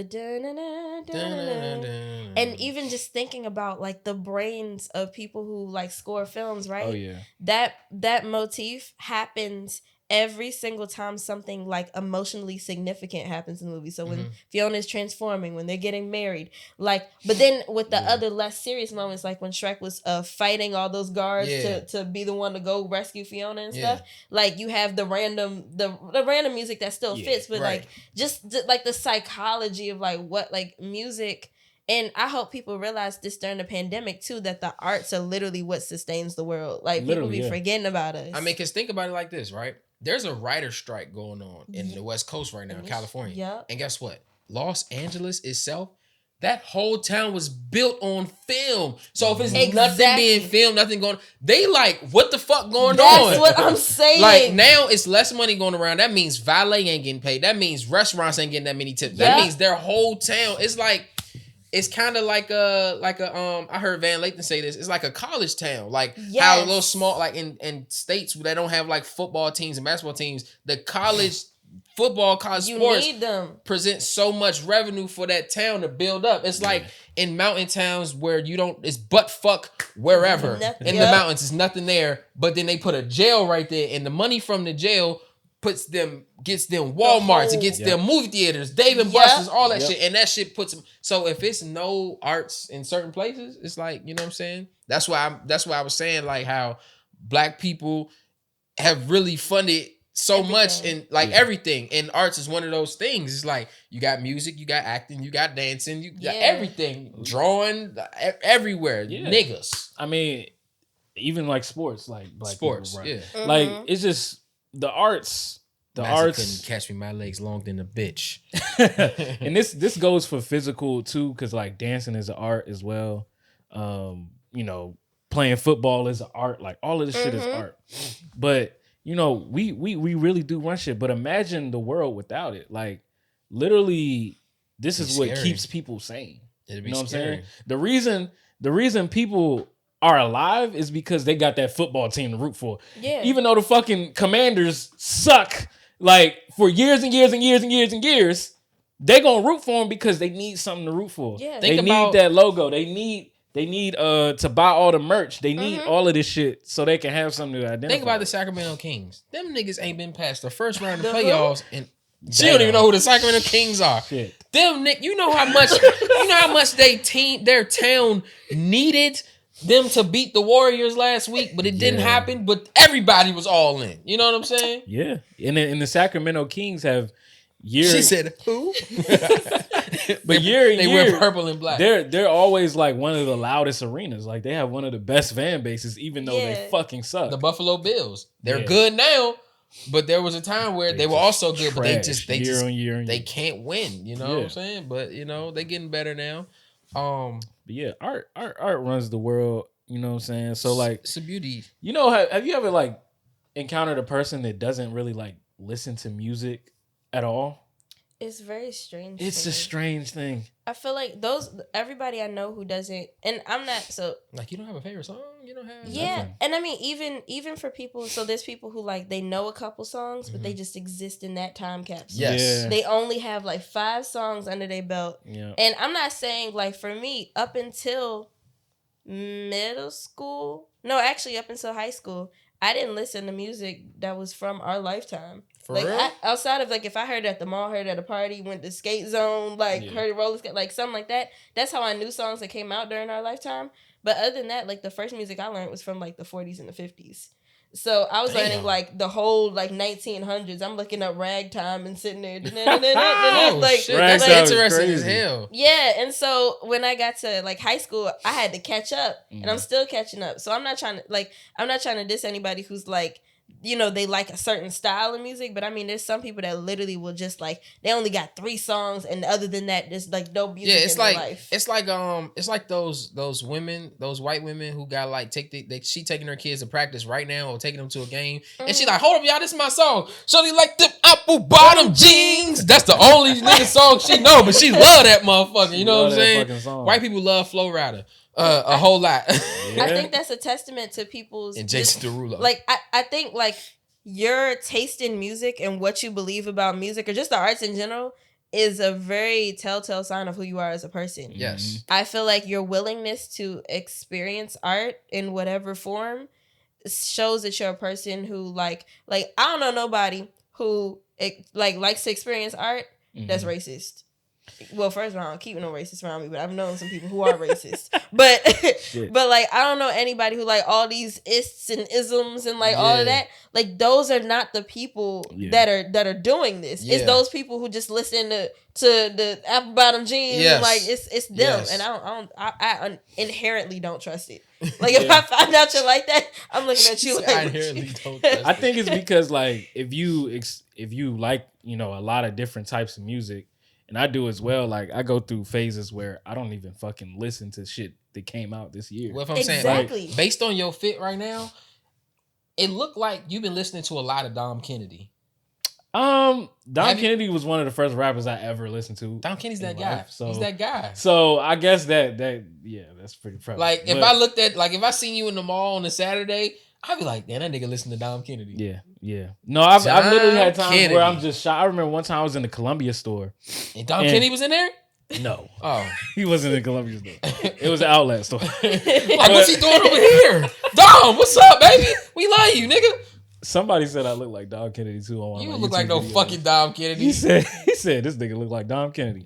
But I was just in the store. Like. Right. I'm looking at stuff and shit, and he just comes up to me and starts talking to me about all the music that we actually listen to. Yeah. Like he's like, "Oh, did you hear Kendrick's new album? I could just tell. Like, by the way, or did you listen to this? Oh, did you like Denzel Curry?" And I'm just like, "How the fuck did you know?" It's connecting. I think I got on Instagram that next day, and I was just like, I think that's God talking to me. Like, people just come up to you and like just. Now, how you know you walking in your purse? Y'all, I'm about now listen to me, right? When I was in middle school, and I used to be like, because imagine Lincoln was a very small school. Everybody know everybody. Okay, Mm-hmm. so these people that I'm in class with, I've been in class with them since 4th grade. So now we in 7th, 8th, we know each other. Yeah. So they like, Kevin, nigga, you need to do something with music. You always, cause like, everybody know, right? T.I. is the first rapper that I grew up listening to. So I come to school, I'm word for word, I'm singing that nigga verses like it's my shit. You know what I'm saying? And they be like, T.I. Right. They like, nigga, you need to do something with music. Now, I don't know if I'm there yet, but music really run a nigga life, bro. Oh yeah. When I'm in the car, that's all I can't move the car without playing something. Hell nah, man. I can't. I can't operate without it at all. But I think it's fucking crazy though how like you said, you was listening to like shit from the 40s and 50s back then. And how old would you say you were? Probably like 7, 8, 9.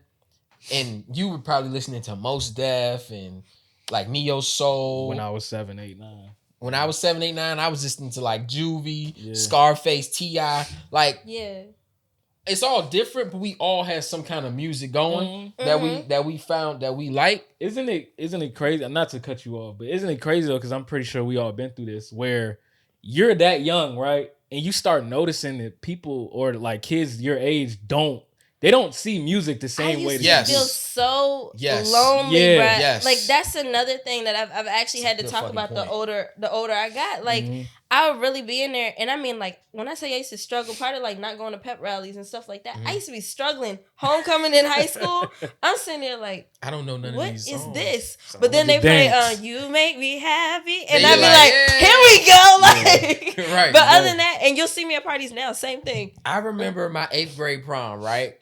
And like I remember not knowing really any of the songs, but I'm still rocking with it. You know what I'm saying? They playing Chief Keef. I'm like, I don't listen to this nigga for That's real. why I like having masks on. Not just be in the parties like, no, not knowing none of the words. Didn't know none of that shit, right?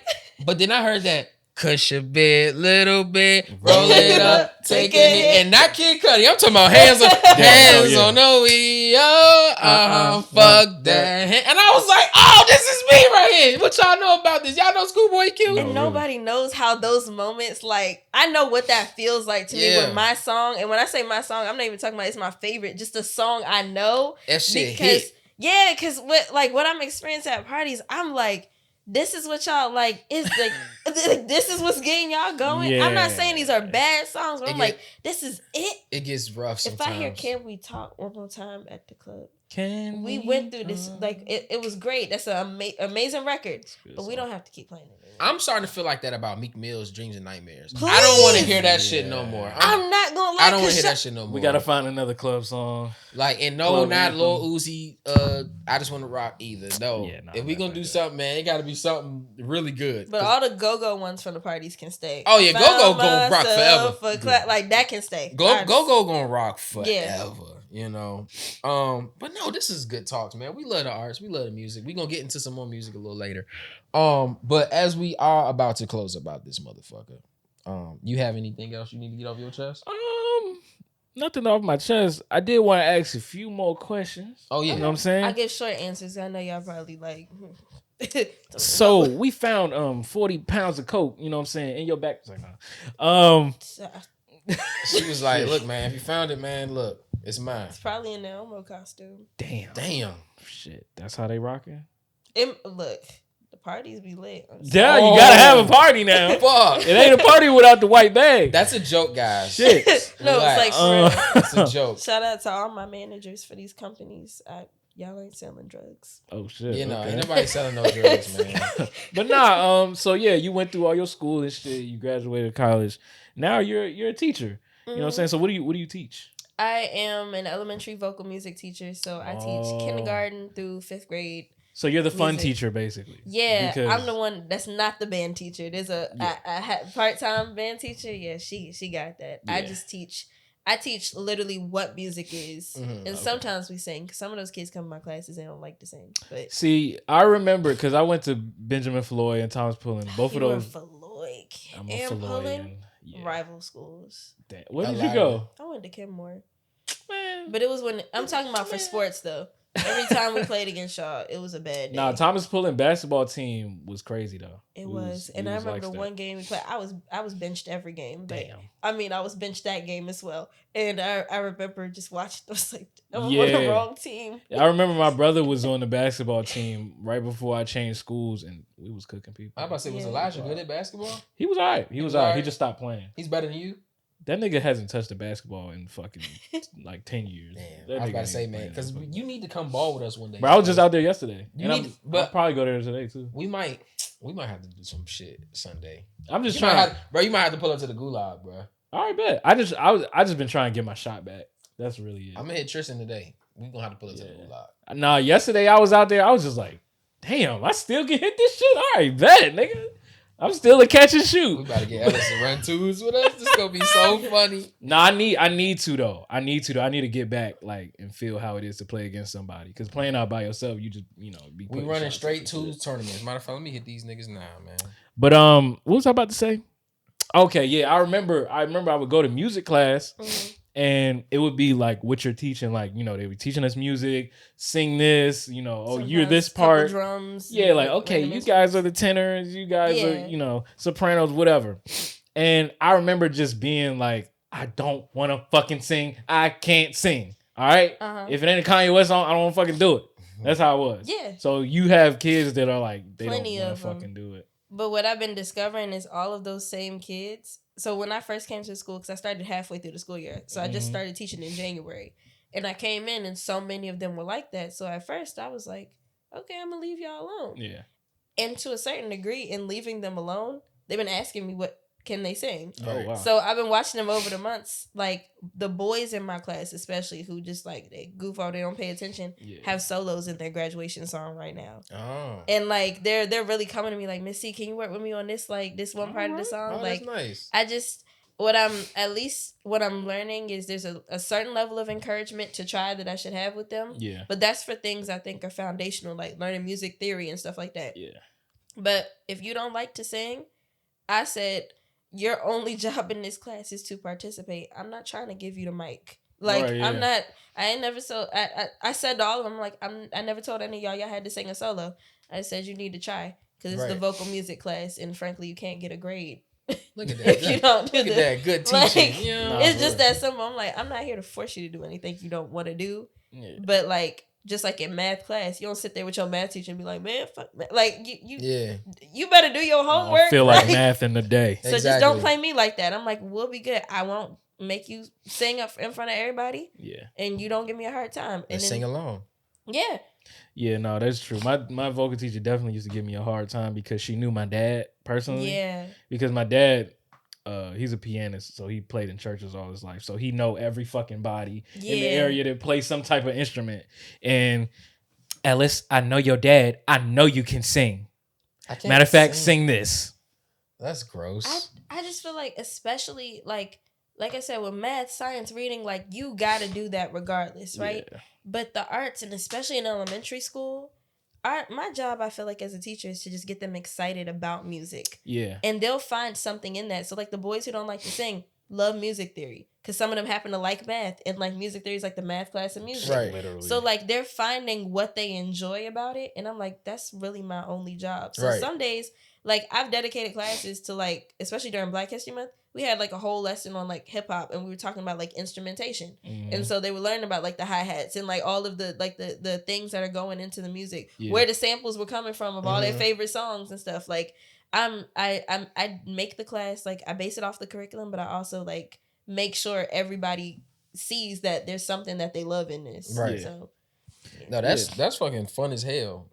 That's lovely. Yeah, I think that's cool. And I think like you can tell a lot of kids today don't have those classes, like, you know, growing up, because, you know, when they get older, they kind of just see music as just like sounds. Yeah. And not an experience. Like this cut on, I'm supposed to do this and dance and like music is really a feeling. Yeah. You know what I'm saying? Like I didn't have a music class or music theory, but somewhere along the way I realized, like, because all right, now I'm gonna say something about T.I. again, okay? T.I., this album called Trap Music, all right? This is the first album I ever encountered like on my own and really like broke it down. So like in the beginning, he talking about like, this a trap. This ain't no album. This ain't no game. This a trap. He talking about how he got to get this off, do this.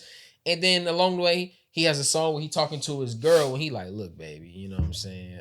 Forgive me. You know, I be tripping. Then he got a song where he talking to his kids. Like he has a song where he's saying sorry to all these people. He like, man, forgive me. He talking about his daughter, his dad. Then he got songs where he like, nigga, I'm trying. Like, you know what I'm saying? I'm trying to get it. Then he got songs where like, nigga, I'm getting this money. He like 24 cars and clothes. Then he got songs where he like, I'm pimping. You know, it's a different type of song. Everything has a different feeling. It tells stories. It tells stories, you know, and you can remember that. See, I can remember that. Lil Durk's last album, I don't know what the fuck he was talking about. I don't know none of the lyrics now. You just don't like Lil Durk, because I can tell you some lyrics. That shit go on. I like Durk. I don't. His music doesn't connect for me like it does for everyone else. So he's a good example. Durk is fire. However, it's good that you get these kids excited for music, because you don't want them to just be on TikTok like, yeah, you know. Oh no, I sat there and broke down their favorite artists. I had 3 class periods with my 5th graders. One 5th grade class in particular, because they kept coming in there asking me about my music taste and kept bringing up Ice Spice and it was a couple other people. And so I taught a lesson called Performer versus Musician, where we had to break down their favorite artists, and they had to be able to create an argument to tell me that this person wasn't just good at putting on a show, versus are they actually good at music? Rihanna. And who's somebody who could opposite Rihanna? You got Rihanna, performer. Then you got musician. For pop and I mean, pop is hard because most of them are like just, you know, performers. Yeah. Go in the studio, sing it. Yeah, they get on stage. And that's the thing, because like one of them, we did Michael Jackson versus Beyonce. And this is like an unpopular opinion, but when it comes to Beyonce, you know, everybody's always arguing about her singing. Yeah. I'm never going to say Beyonce can't sing, but I consider her a performer. I do not believe her voice alone would have like sustained her as like her career. Yeah, no, I mean, look at her production credits on the songs. Like, it's a long list of people. That's exactly. But if you look at like, take somebody like Whitney Houston, that's a very easy example. But Whitney couldn't really dance a lick. She like all she did was sing. It was her voice. That mic was enough. Yeah. And I was like, really listen to the music, because I told them, because they're about to go to 6th grade, and I was like, you're gonna keep getting exposed to more music and more life in general. Yeah. You need to find something that's grounding you in this and really pay attention to what you're listening to, and ask yourself like, what is this doing for me? Because I'm cool with you. You know, you thought I was feeling you. Like you can listen to this and just be like, this is a good record. Like it's fun to listen to. But make sure you can say that versus you listening to this and thinking this is what it's supposed to be. That is the problem. And that's what they don't have anymore. They don't know how to decipher when it's just like, what was a song that was out when we were young? We had, remember, Don't Drop That Thun. Hey, that was one of my favorite songs. That was your shit. When I say, I mean, it was my ringtone. It was my ringtone. That thun coming on, you going crazy. Like, I was Dog, ain't no fucking way, bro. It was my ringtone. That remember Red Nose was that same era. She gonna take it like a red nose. And it was Gas Pedal. The Vine era song. Yeah. But exactly. that was But time, Vine was like their TikTok. Yeah. And so, but I could even objectively say back then that this was just a fun song. I knew that like this is a song it's necessary for it to come on at homecoming. It's necessary for it to come on at the party. Yeah. But it's like you said, there's people who think this is supposed to be what it is. This is how music is. And I mean, like, I know art is subjective, but I think like let's use our brains, y'all. Like sometimes it's like that there was no like real the goal behind this was money. This was a check. This was content. Right. Here's a good example. Chris Brown on the recent Grammys when he was talking about when Robert Glasper won. Yeah. Robert Glasper, who's a jazz neo soul legend. He was like, who the fuck is Robert Glasper? Who the fuck is Robert Glasper? How he be like and that goes to your point. That's the difference. Chris Brown is a performer. Mm-hmm. He get on stage, he gonna dance his ass off, do 6,000 backflips. And he's amazing at it. And sing. But Robert Glasper, literally, he's gonna play the piano, he's gonna lay out how he wants the song. He's gonna have a saxophonist, he's gonna have a drummer, he's gonna have all these people. And make this song what it is. It's not supposed to go in the club. And then you have rare people who are both Kanye, yes, Pharrell, Tyler Creator, J. Cole. We analyzed Tyler too. I forgot who he was versus. I forgot who we analyzed him against. Was it Rod Wave? Did they try to that's disgusting. Yeah, I know. That's wild. I let them have that, but I was like, y'all are ridiculous. That's but I was like, that's wild. Rod Wave is a person who he probably never learned how to sing in his life. They never taught him how to actually sing, but he got a natural singing voice, so they just let him get it off, and he make trap music. So they was just like, all right, we're gonna take that. I don't know no songs by that dude. No, I could tell he's straining his voice every song. I'm like, but that's the thing. Shit. It's like I'll listen to music because I'm like, it's not to say that the performer is less talented than the musician, but also if we're being real and we're talking about like the chicken or the egg, which came first. It was the musician that came first. Yeah. Like the performer puts their spin on it, all the choreo, all the lights, camera, action. Yeah. But the reality is you need the musicians. You need you need them as the foundation. 1,000%. And all of these all of these performers literally would not be sustained without those foundational things. So it's kind of like put some more respect on it. If they just don't know how to do that anymore. They just think it's just like all one thing, and it's like this is what it's supposed to be, and they think the person rapping it is all of it. But in all reality, a lot of times, man, we don't give a fuck about that song if it wasn't for that nigga who made that beat. Yes. So shout out to The Alchemist and Metro Boomin and Hit Boy and all these amazing producers. And even legendary producers like Timbo and Pharrell, and you know what I'm saying? Not only the producers, but the engineers. Hello? Shout out to my nigga. Because y'all balancing the hell out these tracks. And let me tell y'all something right now. PSA kinda. Shout out to Manny fucking Fresh, man. That nigga Manny Fresh gave us so much music, dog. Manny Fresh is crazy. We love Lil Wayne. We love BG. We love Juvie and Turk and Birdman. We love all them niggas. But if it is not for Manny fucking Fresh, that shit don't go like that. Manny Fresh is the nigga. Yeah. Now, this is my disagreement with Lil Durk and NBA Youngboy. Here we go. NBA Youngboy, when I turn on an NBA Youngboy song, I don't think there's an engineer in sight in the room. No, there's a nigga who gave him a beat and he just went in the studio. I walk him down on like that shit. I got 100 type beats. Literally, like he just picks a beat and he just raps over it, and that works. And he gets some auto tune and say, "Let's go." Them joints ain't mixed. Nothing. The beats sound fucking terrible in the headphones. I'm like, what the fuck? I can't even hear the bass. I can't even hear the sounds in the back. Like, what the fuck? No. The vocals is too loud. It's distorted. Yeah. But Lil Durk, you can hear the beat clearly. The bass is hitting correctly. The hi-hats aren't messing up your ears. You're absolutely right. The voice is it's not too loud. Like it's engineered. Because listen to me, right? The Baby just dropped the EP and he remixed Project Chick by Manny Fresh and Juvie and all of them. Was that the first song? No, it's like the last song. Okay, I turned it off after the first song. The first song is that Fireman Jones. I couldn't do it. And TikTok is eating that song the fuck up right now. They loving that shit. I couldn't do that shit, bro. I turned it off. He getting back on his feet, man. Shout out to the baby. However, that fucking Project Chick joint, I was like, nigga, who the fuck mixed this shit? It sounds terrible. Because I was like, nigga, I'm trying to hear the beat. I'm trying to hear the but he in the middle, that motherfucker. I'm like, the baby, shut the fuck up. I'm trying to hear Project Chick. But yeah, man, music. There needs to be a conversation another time about samples and covers and just what people are doing when they think that they should take this original. I think we should chill on the samples for a little while because we are sampled the fuck out. Exactly. I think it's a problem. I think people are sampling music that came out too recent. Last year, 2 years ago, 3 years ago. Came out 2 years ago, and you're like, the like, samples were only good when you're like, they're like, it's at least I feel like a decade is a good gap. Yeah.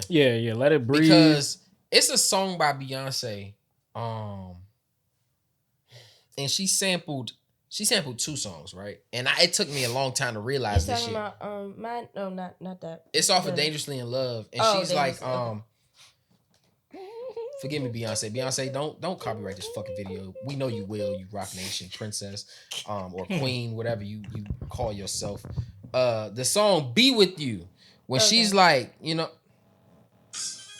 that couch is fucking you up. I wanna be with you. Ooh, yeah. She sampled Boosie Collins, I'd Rather Be With You, and she sampled Strawberry Letter 23 by Shuggie Otis and put them together. Yeah. And I didn't know that for my whole life. I just knew the song. Yeah. But I was in Target one day and I heard Strawberry Letter 23 play. And I was like, what is this? I was like, this is Beyonce? And I heard him come on and sing it. Hello, my love. I heard this from you. And I was like, this is the greatest shit I've ever heard in my life. And you know, but that song came out like 72. Yeah. And Beyonce did it in 2003. That's 30 years. You know what I'm saying? Literally. These niggas is like 2009, 2022. All right, come on, let's go. We in there. Redo it. Yeah. And the thing is too is about like what I'm finding interesting about music, like from a history standpoint, is music used to be able to be defined by the decades or at least by like a 50-year period. You can tell how it's like you can literally play a song and I could be like, oh, that's 1920s. Oh, that's 1990s. Facts. But now, especially early 2000s, yes. I think 2010 and before, yes. But since we've been in the double digits, everything's blending together. That's a very good point. Everything sounds the same. You're absolutely correct. You're absolutely correct. There is no real defining distinct, you know.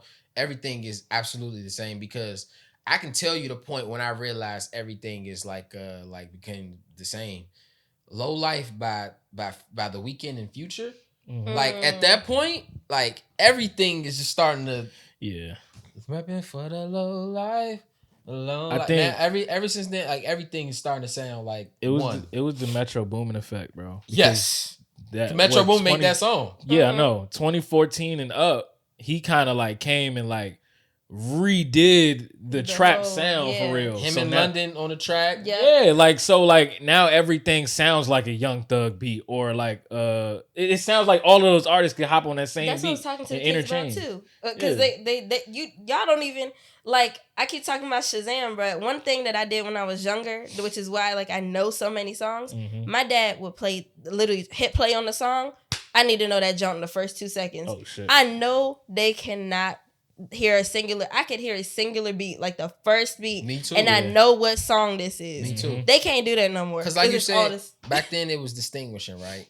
In 2004, you could hear a beat and be like, that's Nori. You could hear something and be like, that's Eminem. Yeah. Okay, sure. Raekwon and Ghostface to jump on that. Everybody had that's for Ja Rule. Yes. That's for Chingy around that time. That's for Nelly. Like you can hear shit. Mystical was. Oh shit. Oh gosh. Mystical. Keep Mystical in jail. Okay. Mystical ass is locked up, man. He was out here tripping. Going outside. Yeah, sad. Man. But man, that was great. No, that was a really good point, man. Talk about this stuff. That's why I created Soul Tracks because I feel like I've always encountered people that have a hard time like actually explaining the music that they like. Yes. They might have a wide variety of music that they listen to. All heroes don't wear capes. But people don't know how to analyze the music that they're listening to. And I feel like it's important because it's going to help you find new music. And then once you find that new music, you're gonna be able to decipher it, and you're gonna be able to explain why you like it. I feel like people just be like, "This is trash." Oh, this is good. Nah, this is a good song. And they don't know why. Why is it trash? It literally helps your communication skills. Yes, it does. Speaking through music. Why do you think, like silent movies, the soundtrack was the most important part? Literally, you got the whole story from that. The emotion. Oh, okay, this is sad part. Oh, this is the climax. Oh, it's like, it's scary right now because of the dun, dun, like, you know what I'm saying? You know when something, the music. Therapy, there's tapping therapy where people tap on like these different zones in their face to like it helps, I guess, them relax and stuff. That's rhythm right there. Yeah. Being able to like music is a part of the foundation of quite literally anything. Your heart has a beat. When that beat get a little irregular, you know something off. You know something off with the music too. That's tight. Like, and our heartbeats sync up with music too. That's another thing people don't know. Like when you're close to a speaker, your heartbeat starts syncing up. That's why some songs just like I don't know if everybody experiences, but I always talk about it. Like, it's just some songs. Like, if a song is just so good, I just start crying for no reason. Like, it could be the happiest joke in the world. I just like, damn, this shit good. Cause no, really. How could you get in the studio? Like, in this song, I don't know. This song might slowly be becoming my favorite song of all time. But "Dressed Like Rappers" by Isaiah Rashad. There is like some type of somberness about that joint when the beat hit.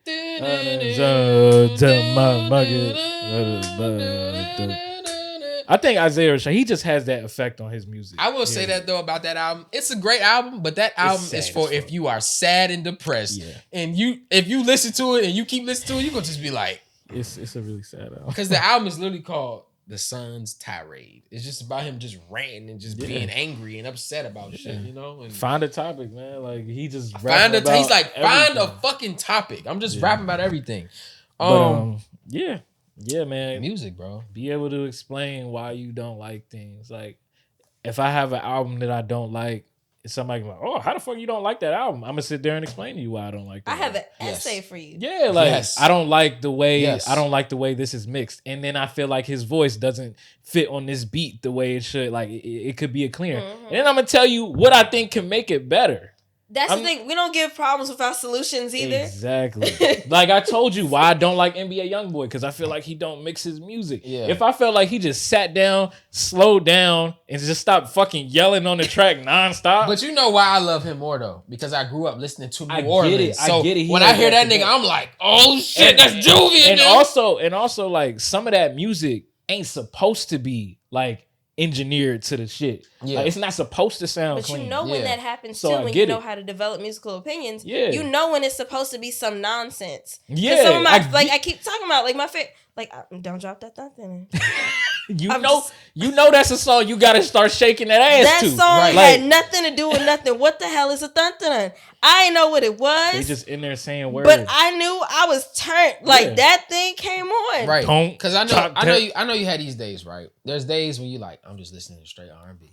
Then there's days when you just want to listen to this thing. Like me, most of the time I'm listening to cool Erykah Badu, listening to Griselda, something like Currency, like is soft and is like Larry June is calm. Mm-hmm. But then there's times where I'm listening to nothing but OGZ and 03 Greedo, and these niggas is, you know what I'm saying? That's what they on. But straight chaos in my radio. Exactly. That's like my older brother. If I get in his car, he'll be like, what kind of mood are we in? Like, do we want to listen to like quote unquote like good rappers? Like, do we want to listen to lyrics? Or he was like, shoot up some shit. Exactly. Yeah. And I'll be like, I want nothing but chaos. And then he'll play the most nonsensical. You know that song, Mr. Clean? No, Mr. Clean. Baby boy, Floyd So Mean. It's this white boy rapper. Hold on. I gotta find this song. Find this. He remixed Mr. Sandman and like rapped over it. Hold on. Is that Young by Young Gravy? Yeah. Oh, I like Young Gravy. Not his music, but I like him. He a cool dude. But that song, that's how I found out. Or that song, Because I Got High. When I found out about that song, it was my older brother Because too. I Got High. I didn't know about this stuff because I was just like, I want nonsense. And I found all these, and I'm like, these are gems. Like, these songs belong just as much, too. You want to hear some nonsense? Listen to that 2016, 2017 SoundCloud era with XXX. Yes. And Ski Mask and them niggas. Yeah. You hear some nonsense? That should make you feel just like, I just don't want to do nothing today but just talk crazy. Yeah, that's my shit. I done had some days listening to that Members Only album. Shit. What was my joint?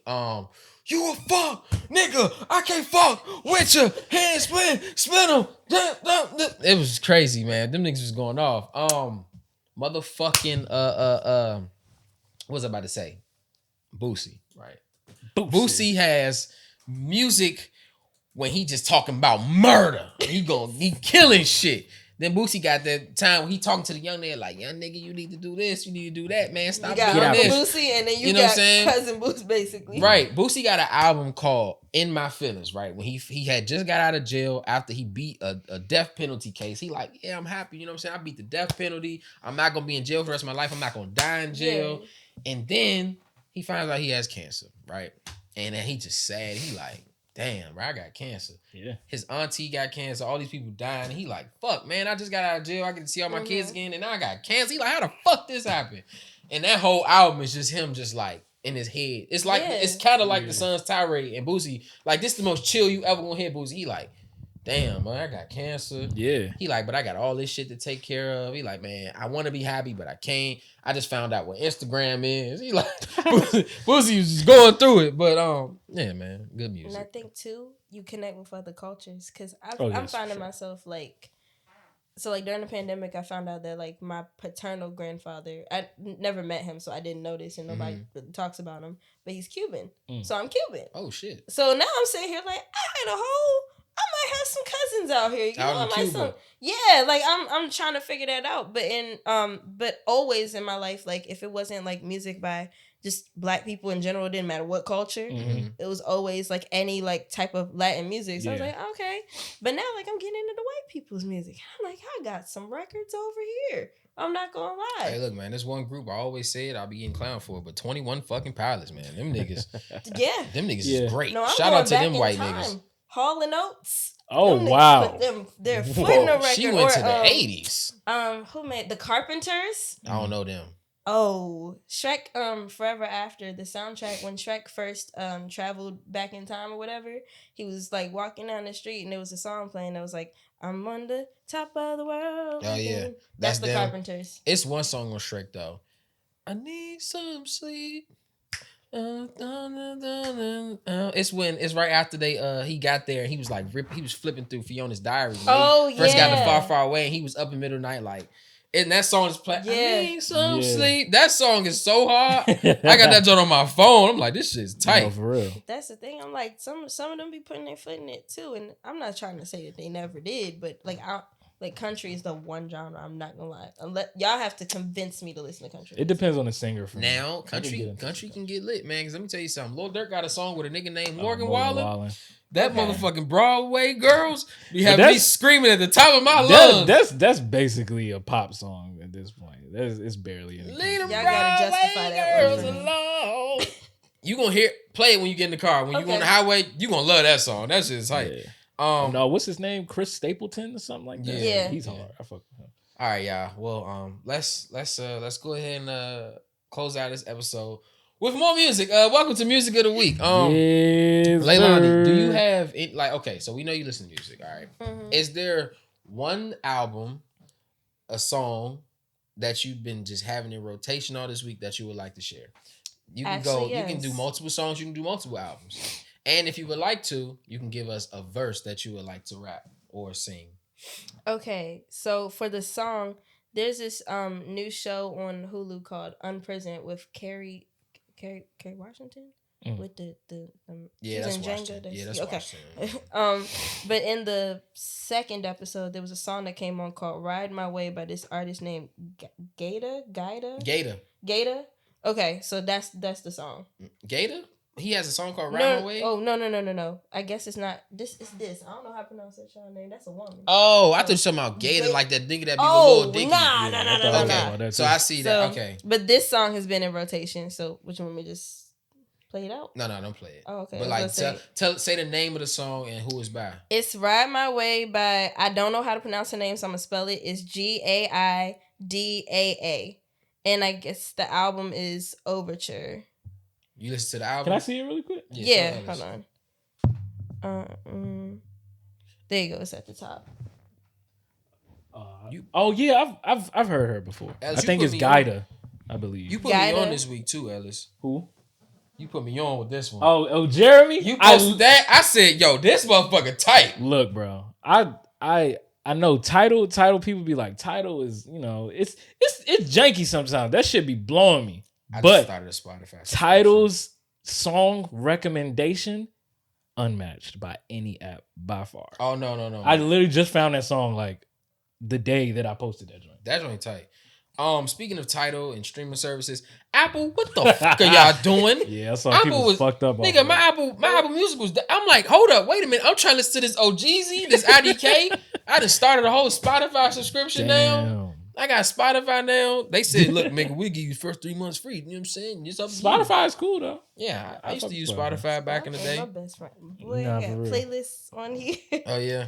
I'm always on Spotify. Like this is my Spotify. I'm starting to notice it's really good because I go in there sometimes listen to like Joe Rogan, Joe Budden. Yeah. Do you have a verse that you might want to sing or rap? Something that you know and you like, oh yeah, this is tight. Actually, no, not today. Dang. All right, that's fine. It's all good. It's all good. You ain't got to. Everybody don't. No. Only. Well, it's not just that. It's like some days I don't be like this. The song don't be on my heart. It be in my ears. Mm-hmm. So it's like I know it sounds all philosophical, but like I really am like that. Like if I'm not feeling like singing, I'm like I'm not gonna sing today. I feel you. That's one thing my teacher in college taught me. She literally said she never performed if she didn't feel like it. No, that's and how I was you. like, really? That's how you keep doing it and loving it. You Yeah. don't burn yourself out. Damn, I might have 2 verses today. I'm sorry. Hey, do your Why are thing. you apologizing? Yeah. Let's see. I know I got a verse. Let me see if I got an album. Let me see. Okay. There's a singer. He just dropped this album. He's been out for like 3 years now. His name is Q. And the album is called Soul Present. Mm-hmm. And when I tell you, nigga, it's tight like that. That shit had me in my car about to cry because yeah. It's just really good. It's like he changed the sound a little bit. It's kind of reminiscent to the stuff The Weeknd does now, like 80s disco pop inspired. But Don FM. I hear so much Prince in his music. Oh shit! They're getting back to the roots now. And they are. I'm noticing some of them are coming to Jesus. The Weeknd. When you find them people, that's like real. Like because I always talk about it, but Raven Lenae, that's my baby. I love Raven Lenae. Ryan Ward. Madison is white. Hold on. No, but she gotta be white. No, but this white woman right here should be singing like a motherfucker. Singing her ass off. Oh my goodness. This white lady right here. Listen at her whole discography. Yeah. You're gonna be surprised. All right, bet. Madison Ryan Ward. Like just literally the texture of her voice alone. Like she could sing the ABCs. I would not care. You know who you should check out? Baby Rose. Yep. I know Baby Rose already on the playlist. I know Baby Her Rose. album just came out too. Her voice really is like it. Definitely different. I love her fucking voice. That shit sound like it sound like it's coffee. It sound like it's not coming from her. I'm liking that the deep voices are coming back too. They're coming back. Because I've been tired of all these all the singers sound the same. They all nasally and high and they be whispering on the tracks. And then stop with the auto-tune. I want to hear how you sound. Please. You know what I'm saying? What's that? This like one of the most popular songs, Coco Jones, ICU. Yeah. Man. Jada be playing the shit out that song. That shit be having me in my feelings. I was a Coco fan from the beginning. I saw her in Let It Shine. I said, that's the one I was like, I know I've seen that face before. Every time I hear a song from her, I think it's somebody else. Too. She in some of the videos that I have to show my kids. Okay. She got that check when she was younger. She's in some of the educational videos. That you gonna all right, so what's your song? But I don't have a song. Those are my albums, but I do have a verse though. Ooh. I already know what he got. Bro, I already know what he got. This gotta be one of the best verses of all time in hip hop. Okay, so I know what song you coming from. I don't know who you want to go with though, because it's 2 niggas. I could, yeah. It's two. You can go either way. You can go the last verse or the first verse. Yeah. My favorite is the first one. My favorite is the first verse. Okay. I gotta go with Slim Thug on this.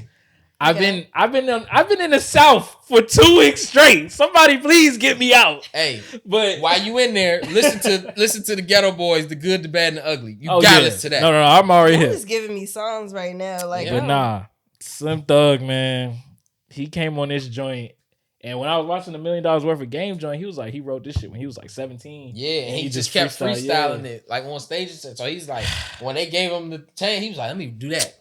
He said, now look who creeping, look who crawling, still balling in the mix. It's that 6'6" long dick, slim niggas sick in your chick. Pulling tricks, looking slick at all times when I'm flipping. Bed sipping, car dipping, Grant wood grain whipping. Still tipping on 4 foes, wrapped in 4 Vogues, pimping 4 hoes, and I'm packing 4 foes. Blowing on that endo, GameCube, Nintendo. 5% tint so you can't see up in my window. These niggas don't understand me cause I'm boss hog on candy. Top down at masses with the big Glock 9-handed. Pieced up, creased up, staying dressed to impress. Big boss belt buckle under my nitzel and nest. Gucci shades up on my braids when I escalade. When I'm riding spree well, sliding like an escapade. I got it made, big boss of the north. Ain't shit changed, I still represent Swisher House. Shout out to Swisher House. Shout out to Swisher House. But like you said, some niggas they used to talk about that like back in the day when you hear a nigga first song or like that joint that's like that just hit you so hard. It's because that nigga been working on that verse his whole life. Bruh, like Inspector Deck verse on Cream. Yes. They said that nigga used to when he used to get locked up and shit, he'd be in jail rapping that same verse. The verse was so like he did the verse so much, everybody in the hood knew it. So in the video, you see them niggas like, go Deck, finally laid that shit down. And that's one of the biggest songs of all time. Man, you know what I'm saying? And Raekwon grew up on what music? Okay, let me get into my shit. Shout out to Slim Thug. This is how music needs to be discussed. Yes, Slim Thug killed that shit.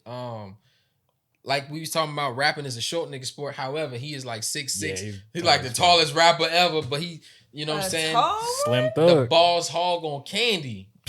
Yeah. Big boss belt buckle under my nitzel and nest. My album of the week goes to I'm sorry, let me I just had it. My album of the week is The Stoned Immaculate by Currency. 2012 was a good time, wasn't it, boy? Hey, look, man. The Stoned Immaculate by Currency is my album of the week. And nigga, that first song, what it look like? My niggas fly, niggas, it's a jet light. Yeah. Shout out to Wale. Shout out, man, you gotta love Wale. My verse of the week, my song of the week is Scratch by Currency. And my second song of the week is Science Class by Westside Gunn. Okay. We used to be good friends a long time That's a joint with Busta and Raekwon and Ghostface. And it was a case that they gave me. My nigga Stove God, nigga. The second coming of Future. He be rapping like the Renters do. Oh my gosh, I love Stove God. But I have 2 verses of the week, y'all. My first verse of the week is a song by Tupac, right? And it's called Scandalous, where he's talking about a scandalous woman. He's talking about a scandalous woman. You got my man Nate Dogg singing in the background. It's a beautiful song produced by Daz Dillinger. That's one of my and favorite Pac songs. Yeah.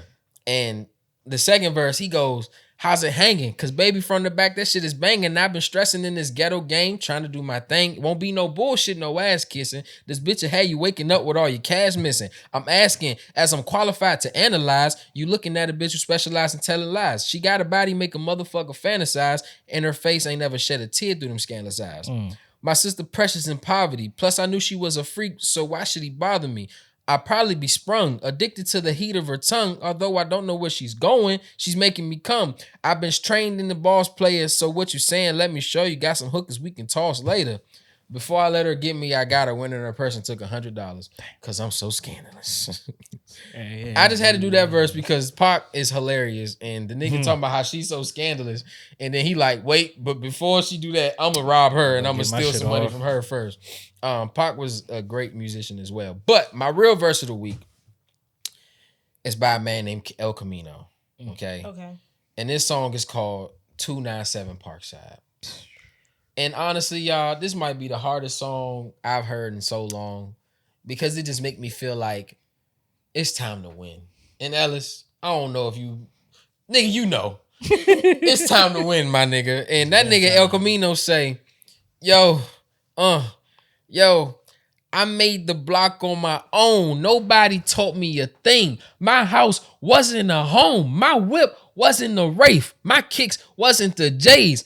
All I had was a gun. I'm still stuck in my ways. I'm always smoking the blunt. I'm always holding the gun. I've always been the nigga to get a people what they want.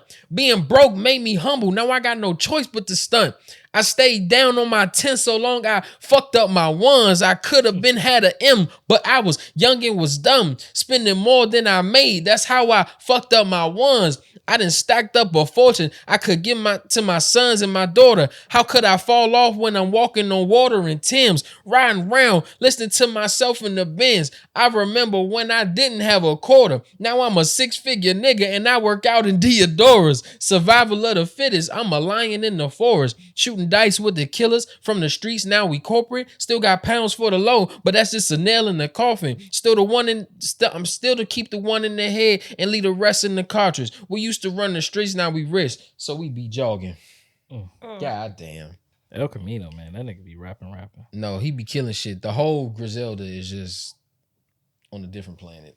They on a different when planet. the music good, when you're done, it's just like you just be peaceful. like, She gotta sit with it. I'm chilling right now. She gotta sit with it, man. Thank y'all for stopping through to Channel 426 again. Again, we had our amazing guest, Leilani. Thank you for coming through. Appreciate you. Yeah, this has been fun. It is. Good episode. So y'all enjoy the rest of y'all week. We thank y'all for stopping through, of course. Go check out Leilani on her socials. She's a cool person. She's a great person, man. Go check her out, man. Hire me for princess parties. Hire her for princess parties. I'm a certified mermaid now too, so I can. And she is a wonderful teacher. She teaching these kids the real stuff. We love the kids. What's your @ name on Instagram? At Leilani LEILANI _sings SINGS. You got it. You heard it. Book her. If you got a 3-year-old or a 4-year-old or a 5-year-old and they want to have some princess tea parties and they want to see Princess Tiana, you got her right here. So hey, look, that sounds like a good time to me. I don't know about you. A great time, man.